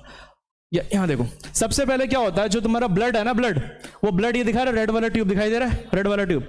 इस रेड वाले ट्यूब से हार्ट से ब्लड निकला था, हार्ट से ब्लड निकला, वो बॉडी में जाने से पहले ना कहाँ जाता है, किडनी के पास जाता है। कहाँ जाता है, किडनी के पास। जो हार्ट से ब्लड निकला ना, वो कहाँ जाता है, किडनी के पास। इस रेड वाले ट्यूब से ये किडनी के अंदर उसने एंट्री ली। कहाँ ली, एंट्री ली, किडनी से किडनी के अंदर एंट्री ली। अब किडनी के अंदर जब जाता है ना, तो ये ध्यान से देखना, किडनी के अंदर जाता है तो यहां से ये वाला पार्ट दिखाई दे रहा है, ये ब्रांच ऑफ रीनल आर्टरी, इसके थ्रू जो तुम्हारा ब्लड है वो कहां एंटर करता है, बॉमेंस कैप्सूल। एक कैप्सूल प्रेजेंट होता है तुम्हारा, बॉमेंस कैप्सूल कहते हैं उसको। क्या कहते हैं, बॉमेंस कैप्सूल। अब इसमें होता क्या है हमारे पास बॉमेंस कैप्सूल में, इस बॉमेंस कैप्सूल में क्या होते हैं हमारे पास, बहुत ही छोटे छोटे फाइन कैपिलरी ट्यूब्स होते हैं जिसको कहते हैं ग्लोमेरुलस। क्या कहते हैं, ग्लोमेरुलस। ये दिखाई दे रहा है, ऐसे ट्यूब होगा बहुत, ऐसे एक तुम्हारा बॉमेंस ऐसे होता है, इसमें से तुम्हारे क्या होगा, ध्यान से देखना, यहां से तुम्हारा ये रीनल आर्टरी आया, रीनल आर्टरी ऐसे घूम घाम करके ऐसे बाहर निकल जाएगा, ऐसे आया, ये देखो ऐसे जाकर के ऐसे बाहर निकल जाएगा। ये दिखाई दे रहा है, ये ठीक है। इसमें से तुम्हारा ब्लड आया, ये ब्लड आया, इसमें ट्रेवल करता हुआ, ये ये ऐसे और ये बाहर निकल जाएगा, ठीक है यहां तक। अब इनके जो वॉल्स है ना, ये इन बॉमेंस कैप्सूल के अंदर, ये बॉमेंस कैप्सूल बनाया मैंने, और इसके अंदर क्या बनाया, ग्लोमेरुलस। ग्लोमेरुलस इसको कहते हैं, ट्यूब को, है ना, ये जिसके अंदर तुम्हारा ब्लड फ्लो कर रहा है। इनके वॉल्स पे क्या होता है ना, इनके वॉल्स पे छोटे छोटे पोर्स होते हैं। क्या होते हैं? पोर्स, छोटे छोटे छेद होते हैं, होल्स होते हैं। इन होल्स से क्या होता है, जो ब्लड के अंदर यूरिन है ना, यूरिन, वो क्या होता है, सारा का सारा बाहर निकल जाता है। कहां निकल जाता है? बाहर। और कहां इकट्ठा हो जाता है? बॉमेंस कैप्सूल में। कहां इकट्ठा हो जाता है? बॉमेंस कैप्सूल में। देखो यहां इकट्ठा हो गया।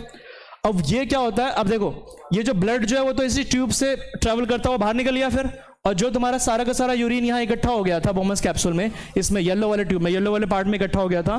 फिर ये येलो यूरिन जो है तुम्हारा येलो वाले पार्ट में ट्रेवल करता हुआ घूम घाम करके, दिखाई दे रहा है ना, इसको घूम घाम करके कहां इकट्ठा हो जाता है? कलेक्टिंग डक्ट में। कहां इकट्ठा हो जाता है?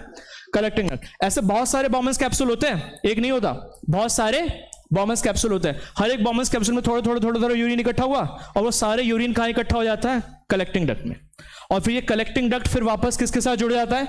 ये कलेक्टिंग डक्ट वापस से इसके साथ, ये दिखाई दे रहा है, यूरेटर कहते हैं इसको, यूरेटर के साथ जुड़ जाता है। उस कलेक्टिंग डक्ट से जो यूरिन है वो यूरेटर के थ्रू कहां स्टोर हो जाता है? ब्लैडर में। इसको कहते हैं यूरिनरी ब्लैडर। यहां सारा का सारा यूरिन इकट्ठा हो जाता है, और इसके वॉल्स जो होते हैं वो एक्सपेंड कर सकते हैं। इसके वॉल्स क्या कर सकते हैं? एक्सपेंड। इसी में यूरिन इकट्ठा होता रहता है, और जब यूरिन बहुत ज्यादा हो जाएगा तो तुम्हें प्रेशर आएगा, और प्रेशर आएगा तो तुम यूरिन यहां से बाहर निकाल दोगे with the help of urethra. ठीक है, क्लियर है यहां तक? तो यूरिनरी ब्लैडर के अंदर तुम्हारा सारा का सारा क्या होता है? यूरिन इकट्ठा हो जाता है, देन यहां से यूरिन बाहर निकल जाएगा, यूरेथ्रस। अब इसको देखो, और जो तुम्हारा ब्लड था ना, वो ब्लड आया उसी के अंदर घूम घाम करके फिर वापस से इस वीना कावा के थ्रू पूरे बॉडी के अंदर चला जाएगा। उस ब्लड में से क्या हो गया? नाइट्रोजनस वेस्ट निकल गया। समझ में? तो इसके अंदर जो ब्लड को फिल्टर करने का काम करता है मेन कौन होता है? बॉमेंस कैप्सूल और ग्लोमेरुलस। दिखाई दे रहा है ना यहाँ पर? बॉमेंस कैप्सूल और ग्लोमेरुलस। अब एक चीज इसके अंदर और होती है, ध्यान से समझना इस चीज को। एक चीज और होती है, ये तुम्हें दिखाई दे रहा है, इससे बहुत ज्यादा एंटेंगल्ड है, दिखाई दे रहा है। कई बार क्या होता है, एक फिनोमेना होता है जिसको, बहुत इंपॉर्टेंट फिनोमेना, ध्यान से समझना इस चीज को, ध्यान से समझना। कई बार क्या होता है, इस ग्लोमेरुलस में ना, ग्लोमेरुलस से जो फिल्टर होता है तुम्हारा, यूरिन के साथ साथ कुछ यूजफुल सब्सटेंस, जो तुम्हारे ब्लड के अंदर जो यूजफुल सब्सटेंस होते हैं ना, लाइक ग्लूकोज यूजफुल है, उसको ब्लड के साथ, उसको यूरिन के साथ नहीं निकलना चाहिए। Amino acids, salts and major amount of water, वो भी क्या होते हैं? निकल जाते हैं। क्या होते हैं? निकल जाते हैं। वो भी क्या होते हैं तुम्हारे इन ग्लोमेरुल, इसके वॉल से क्या हो जाते हैं? ग्लोमेरुलस के वॉल से क्या निकल जाते हैं और इकट्ठे हो जाते हैं। तो वो तो हमारी बॉडी नहीं चाहती कि उसको बाहर निकाला जाए। तो होता क्या है, जब वो यूरिन जिसके अंदर ये सारी चीजें प्रेजेंट है, जब वो यहां से ट्रेवल करता है ना, इसमें घूम घाम करके, तो इसमें देखो येलो वाला जो पार्ट दिखाई दे रहा है ना, इस येलो वाले पार्ट में यूरिन ट्रेवल कर रहा है। क्या ट्रेवल कर रहा है? यूरिन। और जो रेड वाला पार्ट दिखाई दे रहा है ना, उसमें ब्लड ट्रेवल कर रहा है। क्या ट्रेवल कर रहा है? ब्लड। तो होता क्या है कि कई जो यूजफुल सब्सटेंस है ना, उसका एक फिनोमेना है जिसको कहते हैं रीएब्जॉर्प्शन। क्या कहते हैं? रीएब्जॉर्प्शन। तो होता क्या है, जो यूजफुल सब्सटेंस तुम्हारा ब्लड से निकल गया था ना, वो वापस से ब्लड के अंदर क्या होता है? रीएब्जॉर्ब हो जाता है। क्या हो जाता है? ब्लड के अंदर रीएब्जॉर्ब हो जाता है। समझ में आ रहा है कि नहीं आ रहा? ये जो भी तुम्हारा यूजफुल सब्सटेंस निकल गया था ना, येलो वाले पार्ट में ट्रेवल कर रहा है यूरिन, और ये जो रेड वाला पार्ट है उसमें ट्रेवल कर रहा है क्या? ब्लड। तो जो यूरिन के अंदर जो यूजफुल सब्सटेंस है ना, कौन से यूजफुल सब्सटेंस है? ये लिखे, glucose, amino acid, salts and major amount of water. ये वापस से क्या हो जाता है? ब्लड के अंदर क्या हो जाता है? रीअब्सॉर्ब हो जाता है। ठीक है। अब वाटर का रीअब्सॉर्प्शन, वाटर तुम्हारा कितना रीअब्सॉर्ब होगा, ये डिपेंड करता है तुम्हारी बॉडी के अंदर पानी कितना है। अगर तुम्हारी बॉडी के अंदर पानी बहुत कम है, तो ये रीअब्सॉर्प्शन ज्यादा होगा। जैसे अगर तुमने पानी नहीं पिया, पूरे दिन तुमने पानी नहीं पिया, तो तुम्हारी बॉडी के अंदर पानी कम है ना, तो तुम्हारी बॉडी क्या चाहेगी कि ज्यादा, कम से कम पानी निकाले। तो यूरिन के अंदर जो भी पानी है ना, वो वापस से क्या होगा? ब्लड के अंदर रीअब्सॉर्ब हो जाएगा। कुछ आ रहा है समझ में क्या बोल रहा हूं मैं? फिर से तो सुनो, अगर तुम ये देख रहे हो कि देखो इस येलो वाले पार्ट में ट्रेवल कर रहा है यूरिन, और ये रेड वाले पार्ट में ट्रेवल कर रहा है तुम्हारा ब्लड। तो अगर तुम्हारी बॉडी के अंदर पानी कम है, तुमने पानी नहीं पिया सुबह से, तो तुम्हारी बॉडी पानी को एलिमिनेट नहीं करना चाहिए, बाहर नहीं निकलना चाहिए। तो तुम्हारी बॉडी के अंदर ज्यादा से ज्यादा क्या होगा? रीअब्सॉर्प्शन होगा। जो इसमें यूरिन के अंदर जो ब्लड, वो यूरिन के अंदर जो वाटर है ना, वापस से कहां रीअब्सॉर्ब हो जाएगा? ब्लड में। समझ में आया कि नहीं? और अगर तुम्हारी बॉडी के अंदर पानी ज्यादा है, मतलब बहुत पानी पिया है तुमने, तो वो रीअब्सॉर्प्शन कम होगा, ज्यादा से ज्यादा पानी तुम्हारा वो यूरिन के थ्रू बाहर निकल जाएगा। समझ में आया कि नहीं आया? ये चीज इंपॉर्टेंट है, क्लियर है यहां तक? तो ये चीज है, तो तुम्हारी बॉडी के अंदर कितना अमाउंट ऑफ वाटर है इस पे डिपेंड करता है कि रीअब्जॉर्प्शन कितना होगा। अगर तुम्हारी बॉडी के अंदर पानी कम है तो रीअब्जॉर्प्शन ज्यादा होगा, पानी वापस से रीअब्जॉर्ब हो जाएगा यूरिन से ब्लड में। और अगर तुम्हारी बॉडी के अंदर पानी बहुत ज्यादा है तो रीअब्जॉर्प्शन कम होगा, सारा का सारा पानी तुम्हारा ये इसके थ्रू कलेक्टिंग डक्ट में इकट्ठा हो जाएगा और यूरिन के थ्रू बाहर निकल जाएगा। क्लियर है? तो वही चीजें यहां पर इसको देख सकते हो डायग्राम में 2-4, यही सारी चीजें जो मैंने बताई यहां पर। यूरिन जो स्टोर होता है यूरिनरी ब्लैडर में होता है, जब तक प्रेशर ना हो तुम्हें बाहर निकालने की, of the expanded bladder leads to the urge to pass it through the urethra. Bladder एक मस्कुलर होता है, so it is under the nervous control. जब यूरिन इकट्ठा होता रहता है, जब बहुत ज्यादा इकट्ठा हो जाता है तो तुम्हें अर्ज आता है कि बाहर टॉयलेट करने जाओ। As a result we can usually control the urge to urinate. तो हम क्या कर सकते हो, अर्ज मतलब तुम उसको कंट्रोल कर सकते हो, जब बहुत ज्यादा हो जाता है तब जाकर के तुम यूरिनेट करने चाहते हो टॉयलेट में। क्लियर है? देख सकते हो इस चीज को, यहां से ब्लड आया, एक बार देख सकते हो इस चीज को। यहां से तुम्हारे पास क्या हुआ, यहां से तुम्हारे पास ब्लड आया, अनफिल्टर्ड ब्लड जो रीनल आर्टरी के थ्रू कहां एंटर कर रहा है, किडनी में। किडनी में एंटर करने के बाद क्या हुआ, फिल्टर करा उसने, और फिल्टर करने के बाद जो फिल्टर्ड ब्लड है तुम्हारा वो रेनल वेन के थ्रू बाहर निकल गया वापस और पूरी बॉडी में फैल गया। और इसने क्या कर दिया, फिल्टर कर दिया। फिल्टर कैसे कर दिया, समझ में आया तुम्हें? ठीक है, आगे देखो, देखो ये तुम्हारे ये छोटे छोटे फिल्ट्रेशन यूनिट होते हैं जिसको क्या कहते हैं हम, नेफ्रॉन। देख सकते हो यहाँ पर ये नेफ्रॉन, ये तुम्हारा कैप्सूल था और ये तुम्हारा ग्लोमेरुलस है, दिखाई दे रहा है? ये बॉमेंस कैप्सूल है, फिर से देखो ये तुम्हारा बॉमेंस कैप्सूल है, देखना ध्यान से, ये बॉमेंस कैप्सूल है, पूरा ब्लड आया और इसमें से देखो यूरिन निकल रहा है ना सारा, और ये इकट्ठा हो जाएगा उसमें। ठीक है, ऐसे कई सारे यूरिन, ऐसे बहुत सारे बॉमेंस कैप्सूल है, उसमें यूरिन इकट्ठा होकर के कहां इकट्ठा हो जाएगा, कलेक्टिंग डक्ट में। समझ में आ रहा है कि नहीं? देख सकते हो यूरिन इकट्ठा, ये ग्लोमेरुलस है, यूरिन इकट्ठा हो रहा है। क्लियर है यहां तक? क्लियर है? ठीक है, ये तुम्हारा यहां पर टॉपिक खत्म हो गया एक्सक्रीशन का। ठीक है, तो इस तरह से तुम्हारा ब्लड क्या होता है, यूरिन को फिल्टर करता है। ठीक है, तो स्ट्रक्चर ऑफ नेफ्रॉन समझ में आ गया तुम्हें? ठीक है ना, नेफ्रॉन कैसे काम करता है, मतलब किस तरह से तुम्हारी किडनी जो है वो यूरिन को क्या करती है, या फिर मैं कह सकता हूं किडनी किस तरह से नाइट्रोजीनियस वेस्ट को फिल्टर करती है, वो समझ में आ गया? तो नाइट्रोजीनियस वेस्ट को किस तरह से फिल्टर करती है, समझ में आया ना? यहां पर क्या होता है हमारे पास, बॉमेंस कैप्सूल, इस बॉमेंस कैप्सूल में ब्लड आया, इस ब्लड, ये ग्लोमेरुलस है, इसमें से तुम्हारा यूरिन बाहर निकल रहा है और वो इकट्ठा हो जाएगा कलेक्टिंग डक्ट में, कलेक्टिंग डक्ट से यूरेटर में, और यूरेटर से यूरिनरी ब्लैडर, और यूरिनरी ब्लैडर से बाहर निकाल दिया तुम। ठीक है, अब अगला टॉपिक आता है तुम्हारे पास, अगला टॉपिक आता है अगर तुम्हारी किडनी खराब हो जाए, दोनों खराब हो जाए। अगर तुम्हारी किडनी, पहली बात, अगर एक किडनी खराब हो जाए तो तुम एक किडनी पे भी जिंदा रह सकते हो, लेकिन दोनों खराब हो जाए तो क्या करोगे, तो तुम्हें जाना पड़ता है डायलिसिस पे। किस पे जाना पड़ता है, डायलिसिस पे।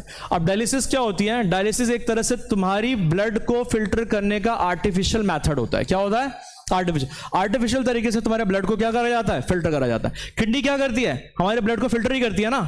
तो होगा क्या इसमें, तुम्हारी बॉडी का सारा ब्लड एक मशीन में जाएगा।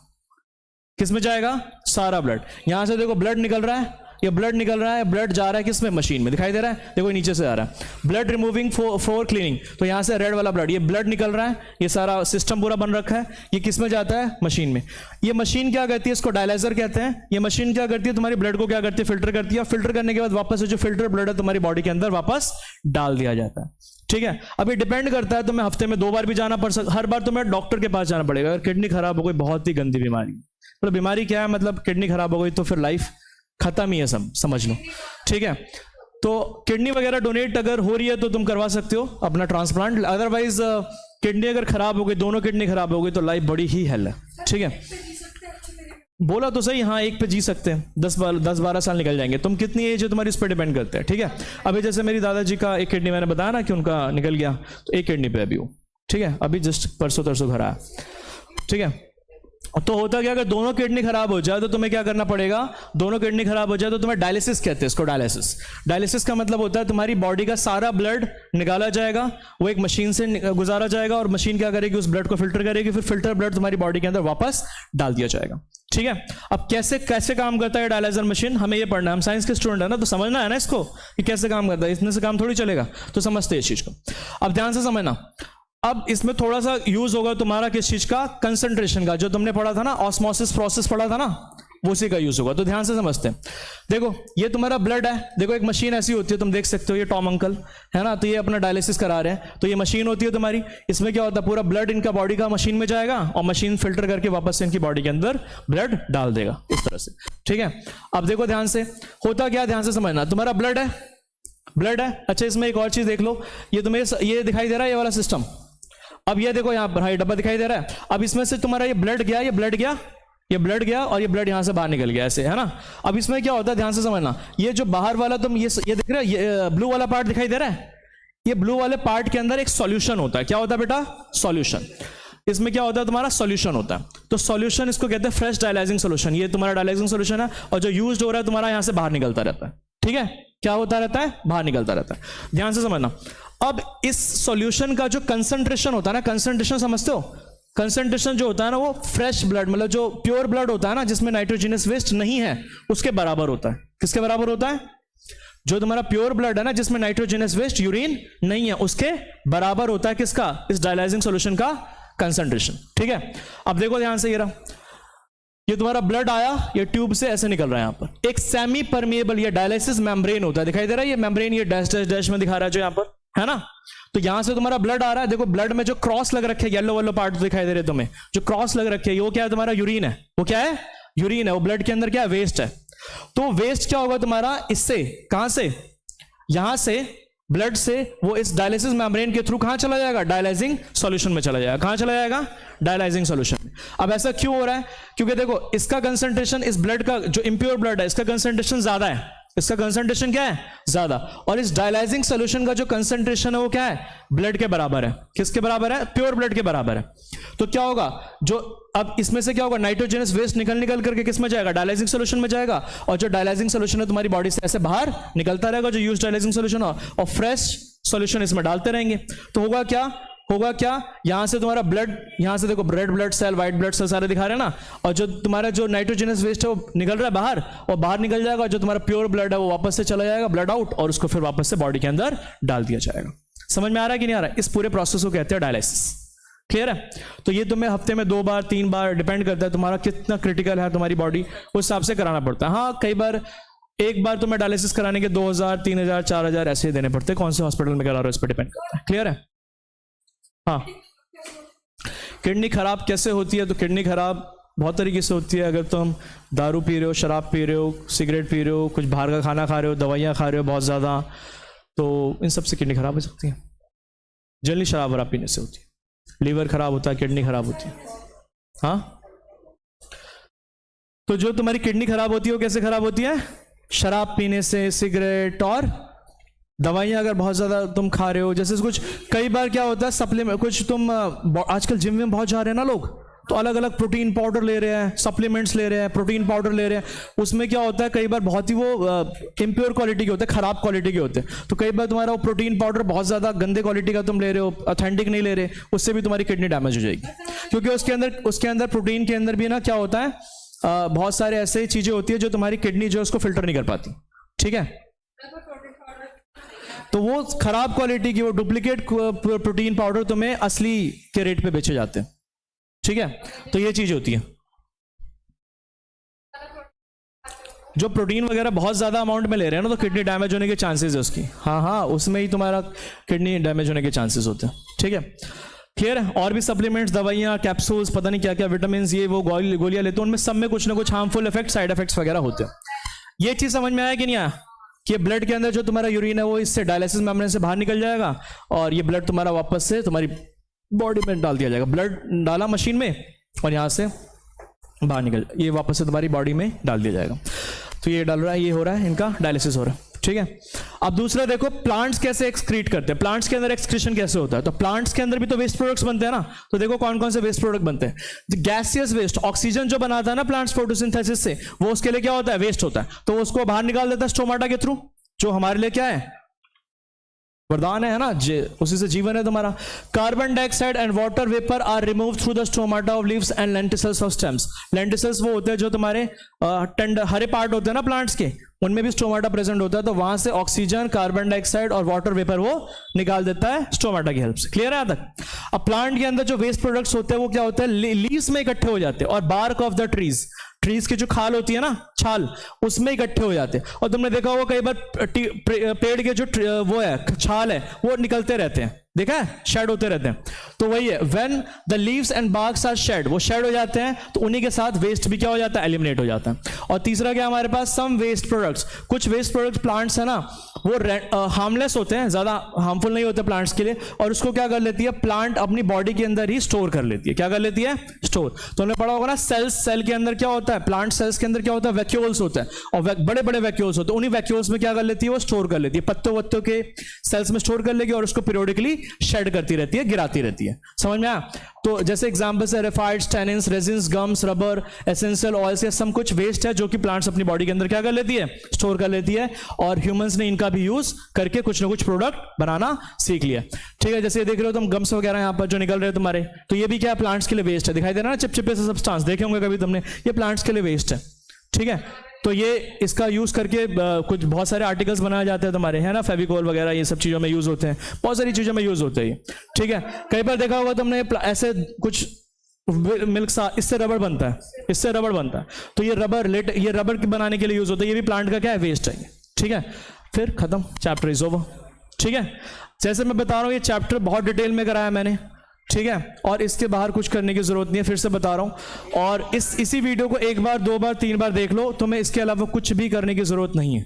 ठीक है, क्योंकि मैंने इसमें पूरा एनसीईआरटी के हिसाब से मैंने पूरा डाला है इसको, इस पूरे चैप्टर को मैंने एनसीईआरटी के हिसाब से डाला है, और पूरा सीबीएसई के हिसाब से बनाया पूरा एनसीईआरटी, और एक एक चीज डिटेल में समझाइए। तो अगर तुम्हें समझने के पॉइंट ऑफ व्यू से करना है ना, तो इसी चैप्टर को बार बार देख लो, तुम्हारा चैप्टर पूरे कंसेप्ट क्लियर हो जाएंगे, सारी पिक्चर फॉर्मेट में सारी चीजें डाल रखी है, तो समझ में भी बहुत आसानी से आ जाए, और डायरेक्टली तुम यहां से लर्न भी कर सकते हो, ये सारे पॉइंट्स लर्न कर सकते हो, पॉइंट्स में डाल दिया सारा। ठीक है, यहां तक चलो।